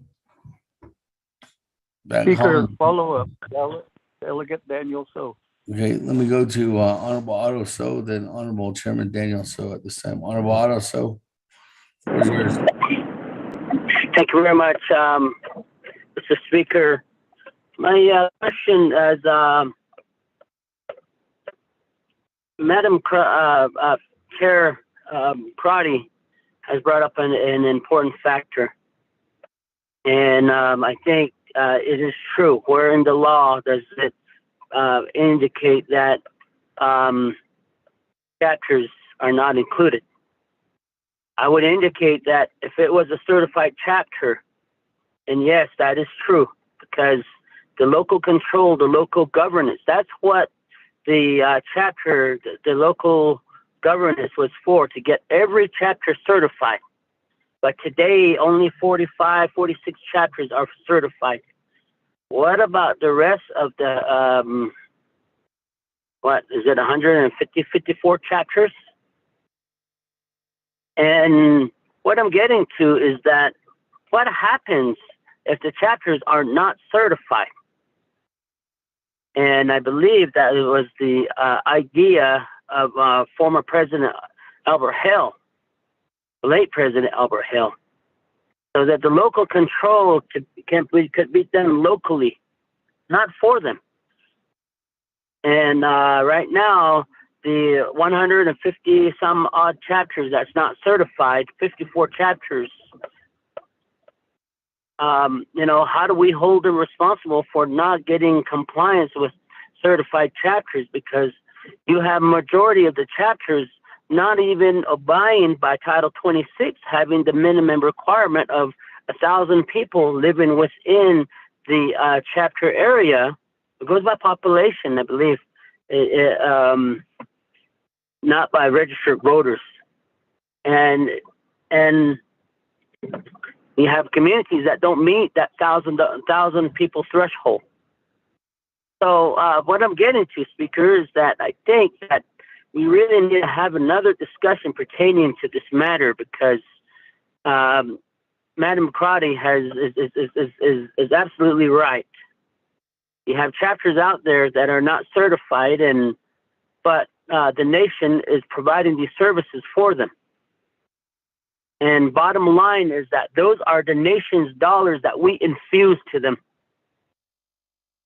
Unless if it was like a certified chapter, we grant it to them, and they have their own auditing measures that's in place in the law. But the non-certified chapter, somewhere we have to hold them responsible and get their audit inside the main Navajo Nation audit, because that will reveal what's really going on at the local level. Because when dollars that we appropriate to the chapters, how do we know that a non-certified chapter is utilizing those funds accordingly to that line item, that budget line item?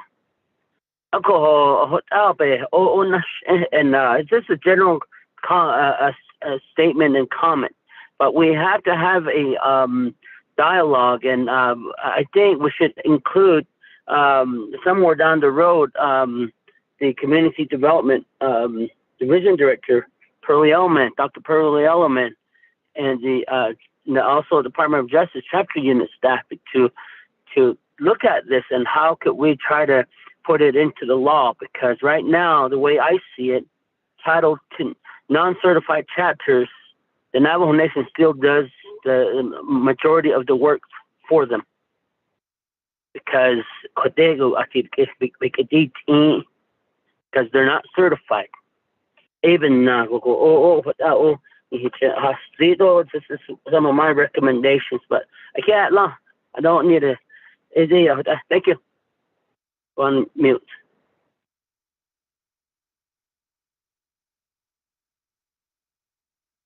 Thank you very much, Vice Chair Otto. So going down to Chairman Daniel So at this time. Chairman Daniel So, floor is yours. Thank you, Chairman Damon, members of the Naabik'íyáti Committee, and all the folks on the call. To Chairman Hino and Mr. Kennedy, Ms. Begay. On slide 20 of the presentation, those issues that are identified, what is the stage of the correction? The other is the donations, private donations. At first it was being accepted at the AG's office, and now it's over at emergency management. Do we have a good paper trail? One, coming from the private donors, and then from and within the system to emergency management, and then from emergency management to distribution. Do we have a good paper trail? The other is, to my understanding, Chairman Damon, if a non-certified chapter puts, let's say, a senior citizen building, a Head Start building on their fixed asset inventory, from what Ms. Begay relayed, then it would be a matter of getting a number on those buildings. And once a number is affixed to that, then they are part of the fixed asset inventory of the Navajo Nation. I guess the other is mainly a chapter house. And so then they would also then be covered by risk management and insurance services. However, if a chapter doesn't have a fixed asset inventory, the chapter themselves, as well as all the folks up the line, are not doing their work. And where does it rest? And I think it rests with, as Title 2, Title 26 relays, it's the Division of Community Development. Administrative oversight, regulatory oversight rests with them. And what would be the penalties? As it is now, no penalties. It goes back to when a chapter undergoes an audit. And under that, then the findings are divulged to Division of Community Development and the Resources Committee, Resources and Development Committee, and the BNF. And so far, my experience has been we just sweep it aside. Minimal penalties are imposed. And that's really disheartening. You know, when you sponsor legislation, you're at the mercy of the RDC and BNF. And if they choose not to be stringent and effective with the law, then that's the way it is. So, and all we have to do is look to the website of the Auditor General, and you see the listing of all the chapters that recently went through an audit. And if you pull up each and every one of them, it is very disheartening. As legislators, we really don't, I guess, carry out the intent of the law. And that, for me, that's disheartening. And so right now it's like we're voices in the dark, but nobody really listens. Certain ones of this 24th Navajo Nation Council. And all one has to do is look at the management of the ranches in Colorado.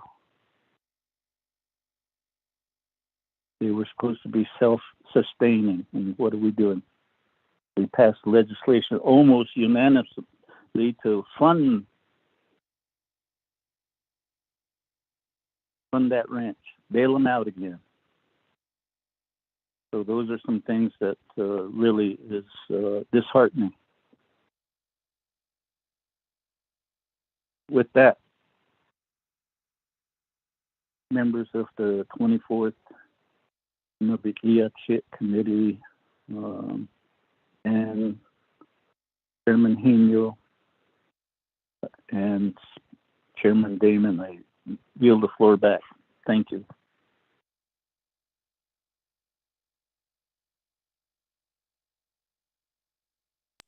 That Chairman Hino, we come back to you. Any further response at this time? Akashiganas, Sutsada, Chairman of the Naabik'íyáti Committee. Auditor Naabik'íyáti Kodashnanta, Naabik'íyáti Committee. Check. Delegate Oduso made comments and recommendations, and I think I heard him right that he did not require a response. So we'll move to Kodosha Chairman Daniel So for his questions regarding the audit and information contained in that. So I'll defer to Madam Controller, Ms. Elizabeth Begay, and to KPMG. Yes, thank you, Chair Hinio, Mr. Speaker, and Delegate Daniel. So regarding the state of corrections on slide 20, I'll have KPMG response to that. With regards to the private donation, part of that finding is that 1.9 million has yet to be recorded in our financial statement because we're waiting for the president to do the acceptance. But as stated by KPMG, even though we have not received that acceptance, we will have to record that in our accounting system. As far as the private donation, 8 million has been recorded, and approximately 2 million has been expended. And so there's a leftover balance of approximately 6 million. With regards to paper trail, we recorded all the expenditures. We do not have issue with that paper trail. So that's all the expenditures have been accounted for.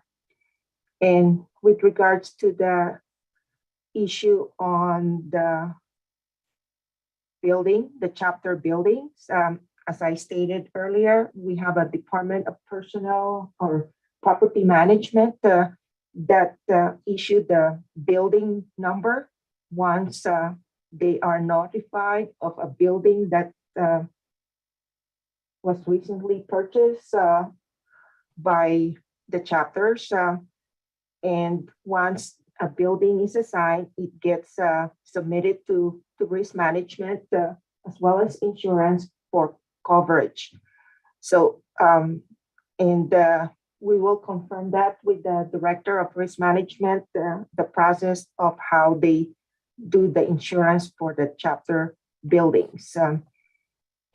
As far as the audit findings by the Office of the Auditor General regarding the chapters, yeah, that's been my experience with the Auditor General when I was the Auditor General. That the audit findings remain uncorrected. That's why the sanction provisions under Title 12 was introduced to mandate the chapter officials as well as the Division of Community Development to correct the audit, the findings. And I defer the response on slide 20 to Mr. Kennedy. Great, thank you. This is John Kennedy again. So let me go ahead and talk to the findings and maybe just even higher level. So what these findings resulted from, when we're auditing your financial statements, we do find exceptions to accounting principles where you may have not accounted for something in accordance with generally accepted accounting principles. And one of those was the donations of revenues. And so we mentioned that, and that actually has not been recognized as revenue yet for various reasons, but should be. And we mentioned the interest on the loans and also the understatement of insurance premium revenue. So high level, the adjustments have been posted, and for all of these, the financial statements have been corrected for those adjustments with the exception of the donated revenue. That one was carried over till the next year until there's some internal approvals. But we've adjusted the financial statements so they properly reflect those adjustments in the financials.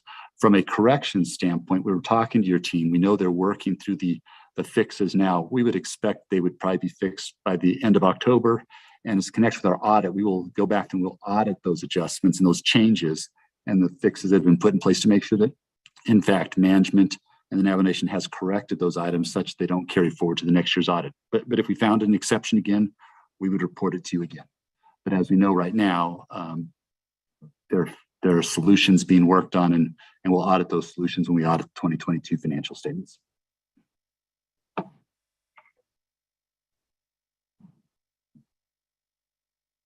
That complete our response, Chair Hinian.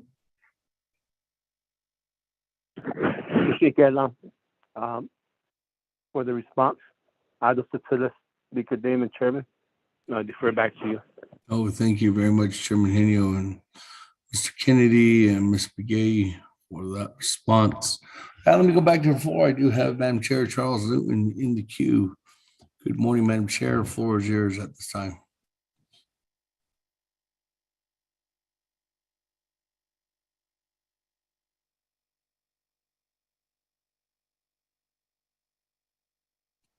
Speaker, can you hear me? Yes. Okay, good morning, colleagues. And Speaker, I do apologize for getting on late. I am here in Sienta. We're doing a fire truck dedication, both myself and Delegate Nathaniel Brown. So I apologize for getting on late. My question is really in terms of the audit for the chapters.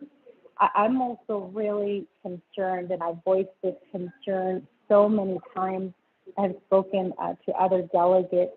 I know that, I can't speak about other chapters. I can only speak about the concerns that I have with my chapter. And I can say, colleagues, that even if these concerns are submitted to Division of Community Development, nothing is done. The excuse that I got from the director was that the law had to be changed.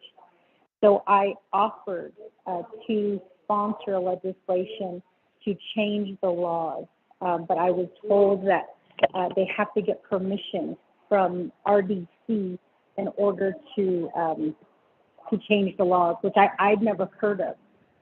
And so I do have a recorded email on that stating that, that the law does need to be changed, but because they haven't received permission from RDC, that nothing, they basically don't want to do anything. So that's number one. Number two is I find it very interesting listening. I've gone to a couple of chapter meetings outside of my chapter. There's the talk about how they want to be, how they need more funding. But I've also heard chapters get on, and even delegates say that they don't want to fund, the Head Start anymore. And that really is a shame, because that's part of taking responsibility for funds and getting more funds. And so I think, I guess we have to try to figure out how are we going to give funding. We just recently gave $8 million to our chapters, and they're supposed to be coming together, deciding what the needs of the people are. And I haven't heard any chapter gone out yet to the community. I'm planning my community update meeting right now. And so, it just really brings to question a lot of the funds that are going to chapters and how they're not being audited. I think that it is our fiduciary responsibility to ask questions about our chapters and to ensure that they are spending the funds properly. And I think that, having our people come to us and telling us that they went to the chapter and they were told that there's no funds when there's funds available. One thing that I'm telling people in my community to do is, if you get denied services from the chapter, get it in writing. Because at the Navajo Nation, we should have a law in place that says that if you're denied service, that you can actually appeal that decision. And that's currently not in place right now. And so I know that a lot of my community members, after telling them, to go get a letter of denial, they were told that, by the chapter, that they don't have to do that. And that, that I'm telling them, I guess, lies. And the reason why I'm asking people who are denied services from the chapter to get letters is because if they are being denied for funding, that is my responsibility as a council delegate to seek funding for their services. I believe Delegate Kealan Begay is pushing for the septic services because I know a lot of chapters are denying our people septic services. And so that was a question, can we use ARPA money for septic services? I don't think we got a response back yet, but that's something that I'm interested in because we have septic tanks in Shiprock that need to be serviced. So I think in terms of the audit, I'm also very interested as to why we're not auditing our chapters on a yearly basis. And I'm also interested in why the chapters are denying services to the people without giving them anything in writing.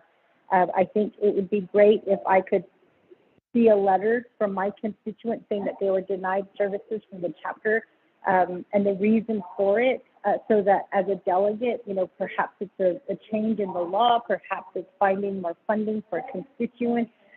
Perhaps it's just, making sure that people are not being denied just because they don't agree with the chapter officials. So I think, Speaker, that's very important. And I think that the questions that Delegate Claudia is asking in terms of chapters, it does need to, we need to figure out something. I also want to say that with the Auditor General, Ms. Helen Brown, I have asked that question. And I know that I have worked with her office to really no avail.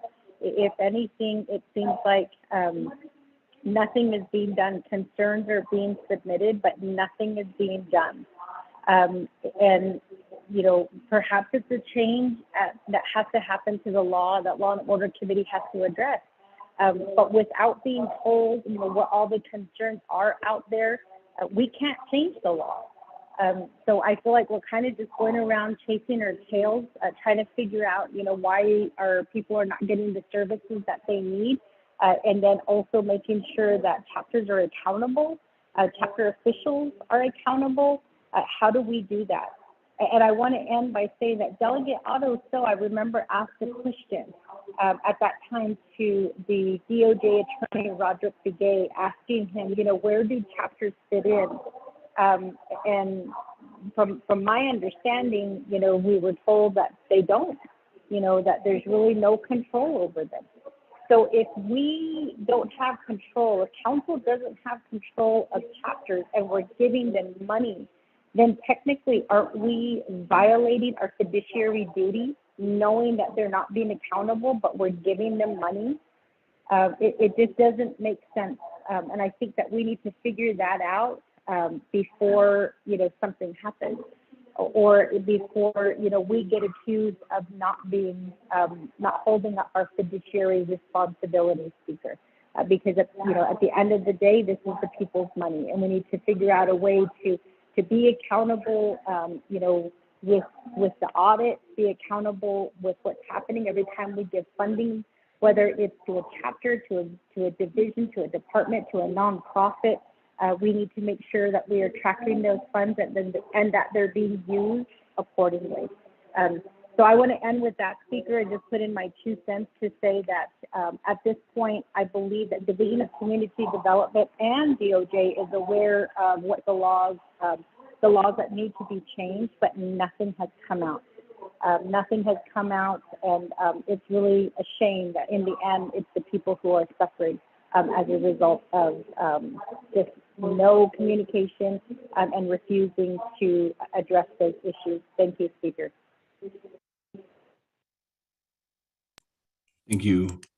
With that, let me go ahead. Colleagues, is there any other further comments or questions at this time before I go back to Chairman Nino? Follow up, Delegate Daniel So. Chairman Daniel So, good morning again. Floor is yours. Yes, sir. Thank you, Chair Damon and colleagues of the 24th Naabik'íyáti Committee and Chairman Hino and agents. So, Mr. Kennedy, if you were before the council today you basically could not give us a letter, an opinion, an advisement in adopting this particular audit. Am I correct? Because certain revenues that occurred within the time period has not been properly accounted for. Am I correct?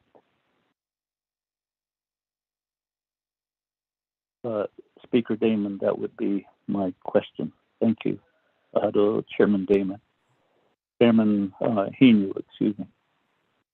Thank you very much, Chairman. That we can turn it back over to Chairman Hinu for a response at this time.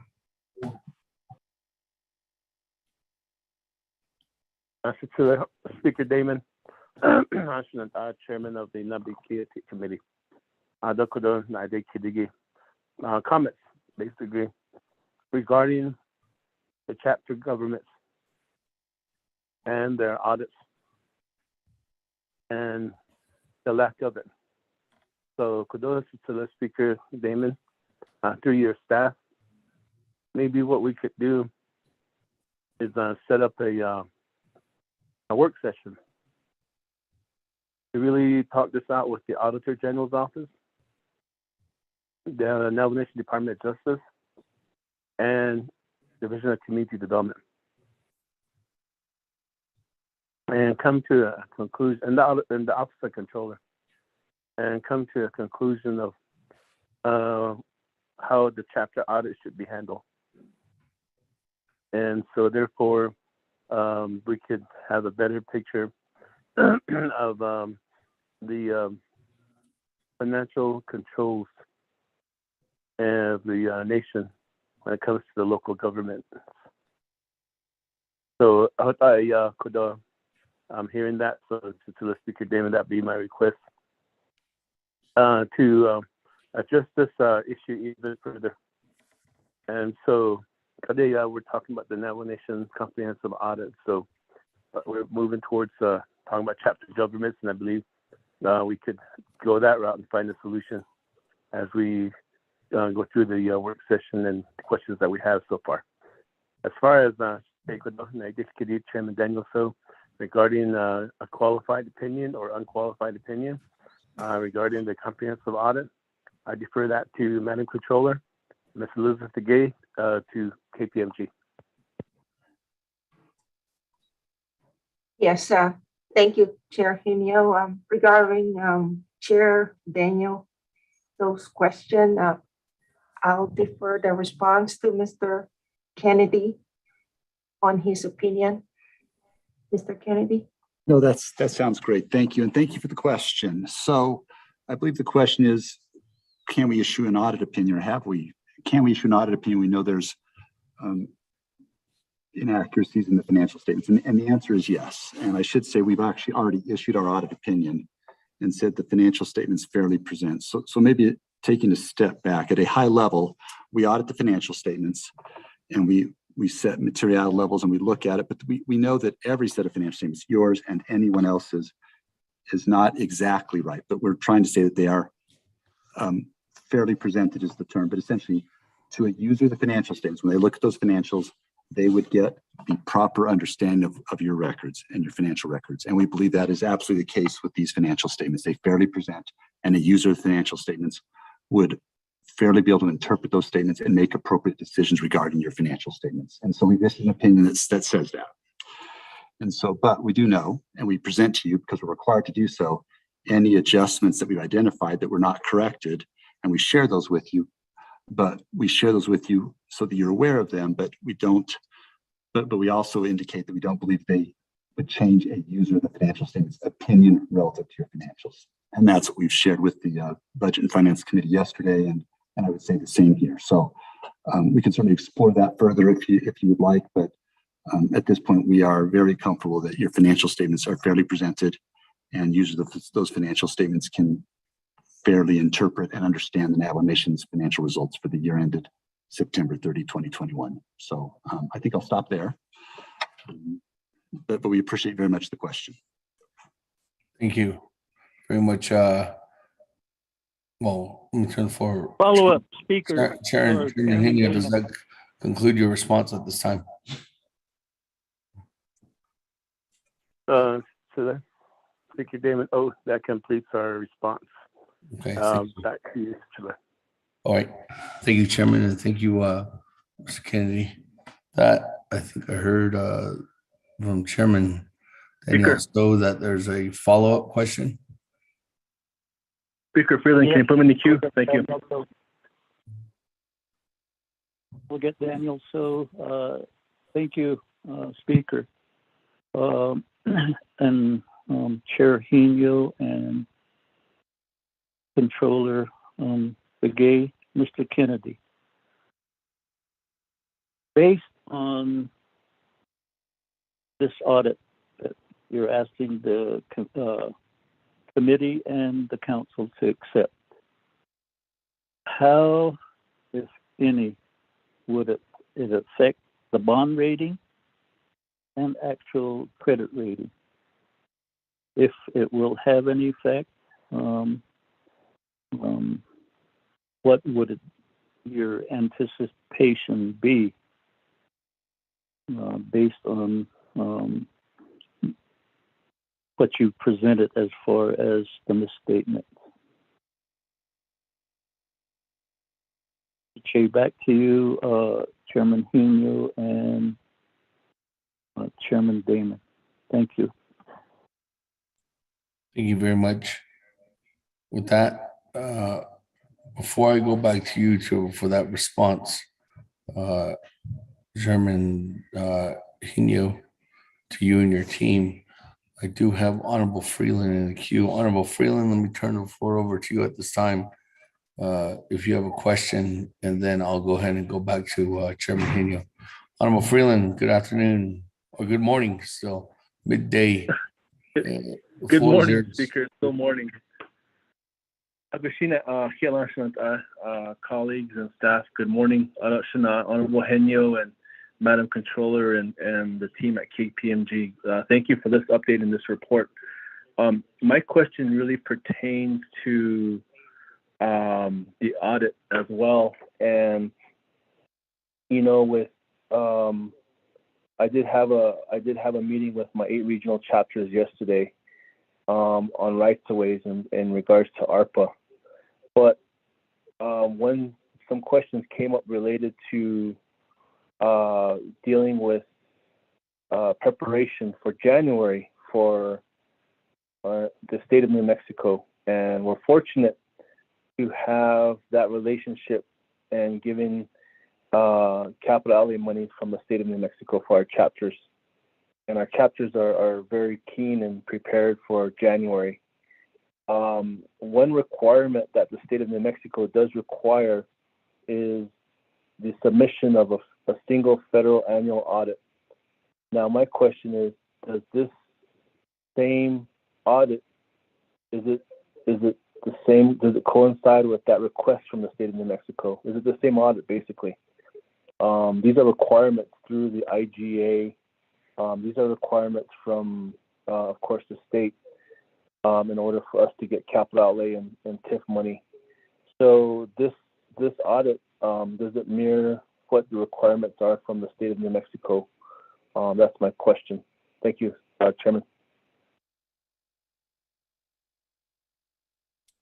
That, we'll go ahead and go back to you, Chairman Henio. Thank you, Alan, to the Speaker Damon, Chair of Naabik'íyáti Committee, Kodo Naabik'íyáti from the Naabik'íyáti Committee. And of course, one thing is that any type of clean, unqualified audits really look good on paper for financial reviews, and of course, our credit rating will be enhanced with any clean, unqualified audit. So when Chairman Daniel So asked that question. Regarding the single audit and the requirement from state of New Mexico, I'll defer to, in fact, I'll defer both of them to Madam Controller Elizabeth Begay, and she could ask KPMG to assist her if she wishes to do so. Madam Controller? Yes, thank you, Chair Hino. Mr. Speaker, regarding Chairman Daniel, those question about our bond rating. Just for the information of the NABI committee, we have an A stable bond rating, and we have this rating since 2016. And but Mr. Kennedy can elaborate on the impact of this audit on our bond rating. And regarding Delegate Freeland question, this financial statement audit and the single audit that will be finalized in mid-September will be submitted to the state of New Mexico. And that's will satisfy their requirements. But I'll go ahead and defer further explanation on the single audit to Mr. Kennedy. Mr. Kennedy? Thank you. Ms. Kennedy? Yes, no, thank you very much. So in regards to Delegate So's question on the bond rating, and I don't, I guess I can't predict a bond rating, but I will say as I look at the financial statements and having been through bond ratings tests, there's nothing, first I say that the bond rating is really based almost exclusively on your general fund. So it's general fund. And if you look at your general fund for the year, you show a positive balance, show a net income, if you will, that you spent less than you brought into the fund, and which is a good thing. So from a bond rating standpoint, they would look at that favorably. And so there's nothing I see in your financial statements that tells me there's a cause for concern relative to the rating. You've had that stable rating for many years, and I don't see anything that should change that. But I also have to caveat, S&P will be doing their review as they always do, and they may ask some questions. And in fact, I believe historically, I have been asked to assist in responding to those questions in years past. I have not done that the last few years since we were not your auditors. But my answer would be that no, I don't see anything that would cause concerns relative to the financial statements. And then related to Delegate Friedland's question, if those funds flow through the Navajo Nation and into the chapters, then I believe Ms. Begay is absolutely correct. And what she said makes sense to me. So I believe that when you file these financial statements annually with the state of New Mexico, it would in fact comply with that requirement for an annual audit. So that's been the case in the past, and I would certainly expect that to be the case in the future as well. So I think you're set there.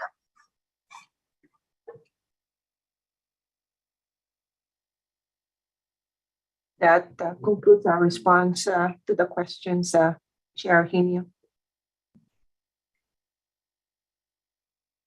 Now, Madam Controller and KPMG for providing the response to the committee. No kudos to the Speaker David. I'll refer back to you.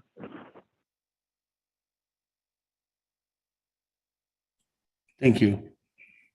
That, colleagues, we are going back, and if you're joining us, we are having our Naabik'íyáti committee meeting this morning. It started at 9 a.m. We do have one legislation on the agenda, 0150-22, sponsored by Chairman Hino, co-sponsored by Honorable Otto. So we do have a motion and a second on the floor. Colleagues, this legislation again is going on to the Navajo Nation Council this afternoon to be approved, recommended for approval. With that, colleagues, I don't have anybody else in the queue at this time. Are there any other further questions before we go ahead and move forth? Again, about an hour and a half till the Navajo Nation Council session starts.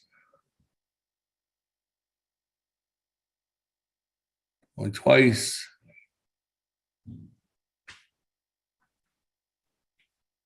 Going three times. Let's go to board on legislation 0150-22. Honorable Elmer Begay, how do you vote? Honorable Elmer Begay. Honorable Elmer Begay did not vote. Honorable Kealan Begay Jr., how do you vote? Honorable Kealan Begay Jr. Honorable Kealan Begay Jr. did not vote. Honorable Paul Begay, how do you vote? Delegate Paul Begay votes green. Honorable Paul Begay votes green. Honorable Nathaniel Brown, how do you vote? Honorable Nathaniel Brown. Delegate Brown votes green. Honorable Nathaniel Brown votes green. Honorable Eugenia Charles Newton, how do you vote?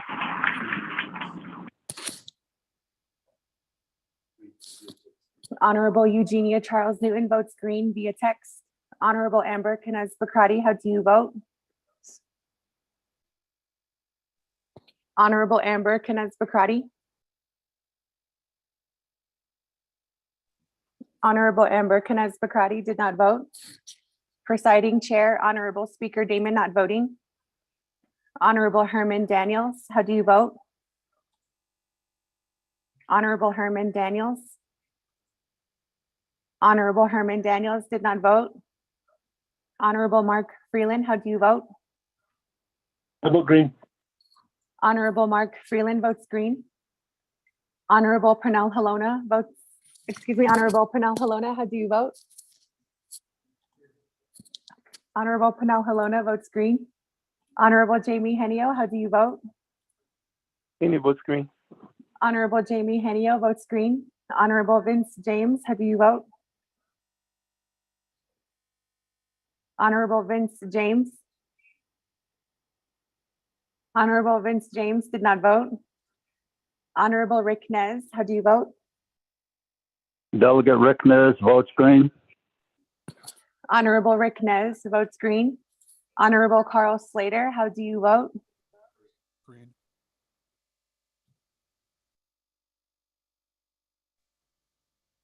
Green. Honorable Carl Slater. Delegate Slater, green. Honorable Carl Slater votes green. Honorable Raymond Smith Jr., how do you vote?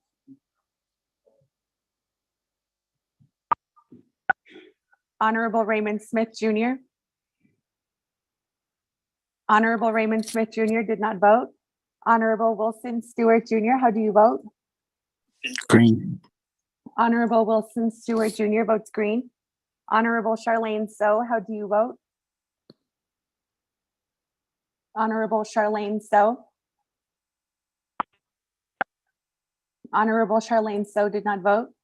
Honorable Daniel So, how do you vote? I vote green. Honorable Daniel So votes green. Honorable Eugene So, how do you vote? Honorable Eugene So. Honorable Eugene So did not vote. Honorable Otto So, how do you vote? Honorable Otto So votes green via text. Honorable Thomas Walker Jr., how do you vote? Honorable Thomas Walker Jr. Honorable Thomas Walker Jr. did not vote. Honorable Edison Juanica votes green. Honorable Edmund Yazzie, how do you vote? Honorable Edmund Yazzie. Honorable Edmund Yazzie did not vote. Honorable Jimmy Yellowhair, how do you vote? Okay. Honorable Jimmy Yellowhair. Okay, yellow votes green. Thank you. Honorable Jimmy Yellowhair votes green. Going back up, Honorable Elmer Begay, how do you vote? Honorable Elmer Begay. Honorable Elmer Begay did not vote. Honorable Key Allen Begay Jr., how do you vote? Honorable Key Allen Begay Jr. Honorable Key Allen Begay Jr. did not vote. Honorable Amber Knez Bakrati, how do you vote? Honorable Amber Knez Bakrati. Honorable Amber Knez Bakrati did not vote. Honorable Herman Daniels, how do you vote? Honorable Herman Daniels. Honorable Herman Daniels did not vote. Honorable Vince James, how do you vote? Delegate Jam votes green. Honorable Vince James votes green. Honorable Raymond Smith Jr., how do you vote? Honorable Raymond Smith Jr. Honorable Raymond Smith Jr. did not vote. Honorable Charlene So, how do you vote? I vote green. Honorable Charlene So votes green. Honorable Eugene So, how do you vote? Honorable Eugene So. Honorable Eugene So did not vote. Honorable Thomas Walker Jr., how do you vote? Honorable Thomas Walker Jr. Honorable Thomas Walker Jr. did not vote. Honorable Edmund Yazzie, how do you vote? Honorable Edmund Yazzie. Honorable Edmund Yazzie did not vote. With that, Honorable Speaker, you have 15 delegates who voted in favor, 0 delegates who opposed, with presiding chair not voting. Thank you very much. With that, colleagues, on legislation 0150-22, 15 in favor, 0 opposed, and chair not voting, motion carries. That on legislation 0150-22, colleagues, that legislation's destined for council. And again, we are having a special Navajo Nation Council session specifically on that legislation here in about an hour and 25 minutes. That, colleagues, moving on down, item number 8, close the meeting, announcements and adjournment. Motion to adjourn. Delegate Motion to Daniel So. adjourn by Chairman Daniel So, second by Honorable Paul Begay at 11:32 a.m. Let's go to board.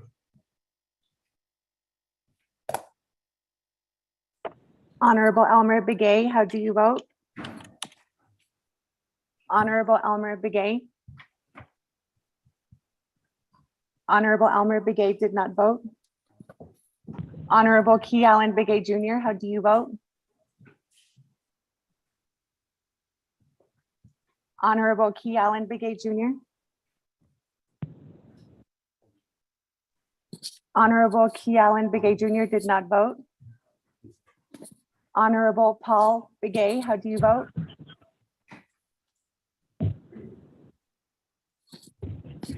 Honorable Paul Begay votes green.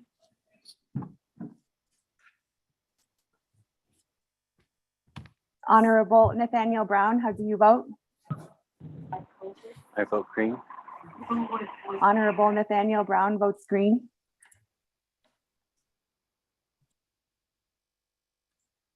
Honorable Eugenia Charles Newton, how do you vote?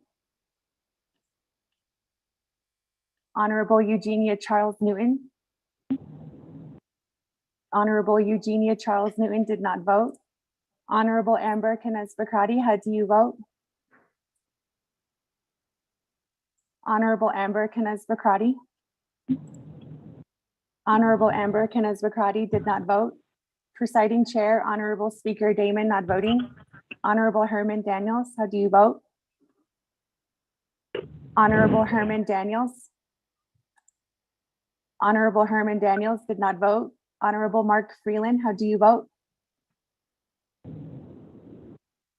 Honorable Mark Freeland. Honorable Mark Freeland did not vote. Honorable Pernell Holona. Green. Freeland votes green. Excuse me, Honorable Mark Freeland and Honorable Pernell Holona vote green. Honorable Jamie Henio, how do you vote?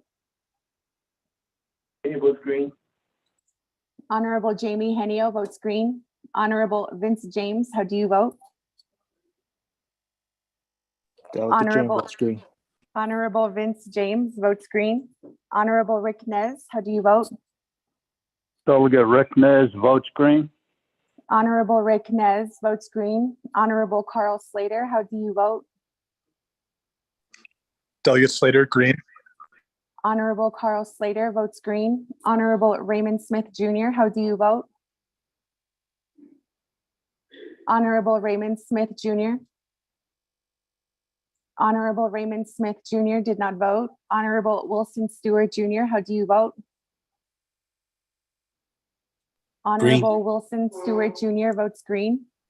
Honorable Charlene So, how do you vote? Honorable Charlene So. I vote green. Honorable Charlene So votes green. Honorable Daniel So, how do you vote? I vote green. Honorable Daniel So votes green. Honorable Eugene So, how do you vote? Honorable Eugene So. Honorable Eugene So did not vote. Honorable Otto So, how do you vote? Honorable Otto So.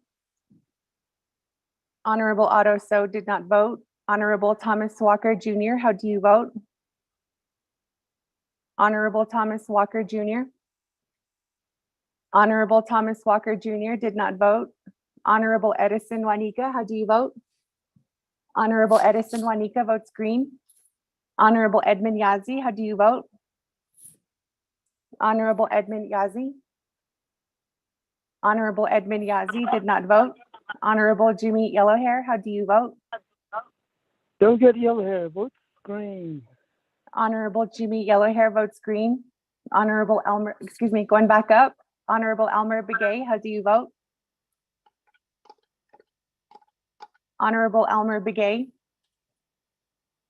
Honorable Elmer Begay did not vote. Honorable Key Allen Begay Jr., how do you vote? Honorable Key Allen Begay Jr. votes green via text. Honorable Eugenia Charles Newton, how do you vote? Honorable Eugenia Charles Newton. Honorable Eugenia Charles Newton did not vote. Honorable Amber Kenneth Bakrati, how do you vote? Honorable Amber Kenneth Bakrati votes green via text. Honorable Herman Daniels, how do you vote? Honorable Herman Daniels. Honorable Herman Daniels did not vote. Honorable Raymond Smith Jr., how do you vote? Honorable Raymond Smith Jr. Honorable Raymond Smith Jr. did not vote. Honorable Eugene So, how do you vote? Honorable Eugene So. Honorable Eugene So did not vote. Honorable Otto So, how do you vote? Honorable Otto So. Honorable Otto So did not vote. Honorable Thomas Walker Jr., how do you vote? Honorable Thomas Walker Jr. Honorable Thomas Walker Jr. did not vote. Honorable Edmund Yazzie, how do you vote? Honorable Edmund Yazzie. Honorable Edmund Yazzie did not vote. With that, Honorable Speaker, you have 15 delegates who voted in favor, 0 delegates who oppose, with presiding chair not voting. Thank you. With that, 15 in favor, 0 opposed, chair not voting, motion carries. We're officially adjourned at 11:32 a.m. from this Naabik'íyáti committee meeting. Again, colleagues and everyone listening in, Mr. Kennedy and Chairman Haney will be back here, and Madam Controller on legislation 0150-22 back online at 1 o'clock for our special Navajo Nation Council session. Again, thank you to everyone online for being with us this morning. Colleagues, at this time, we'll go ahead and adjourn, transfer everything over to council session. So have a good lunch and we'll hear back from you at 1 o'clock. Go on it.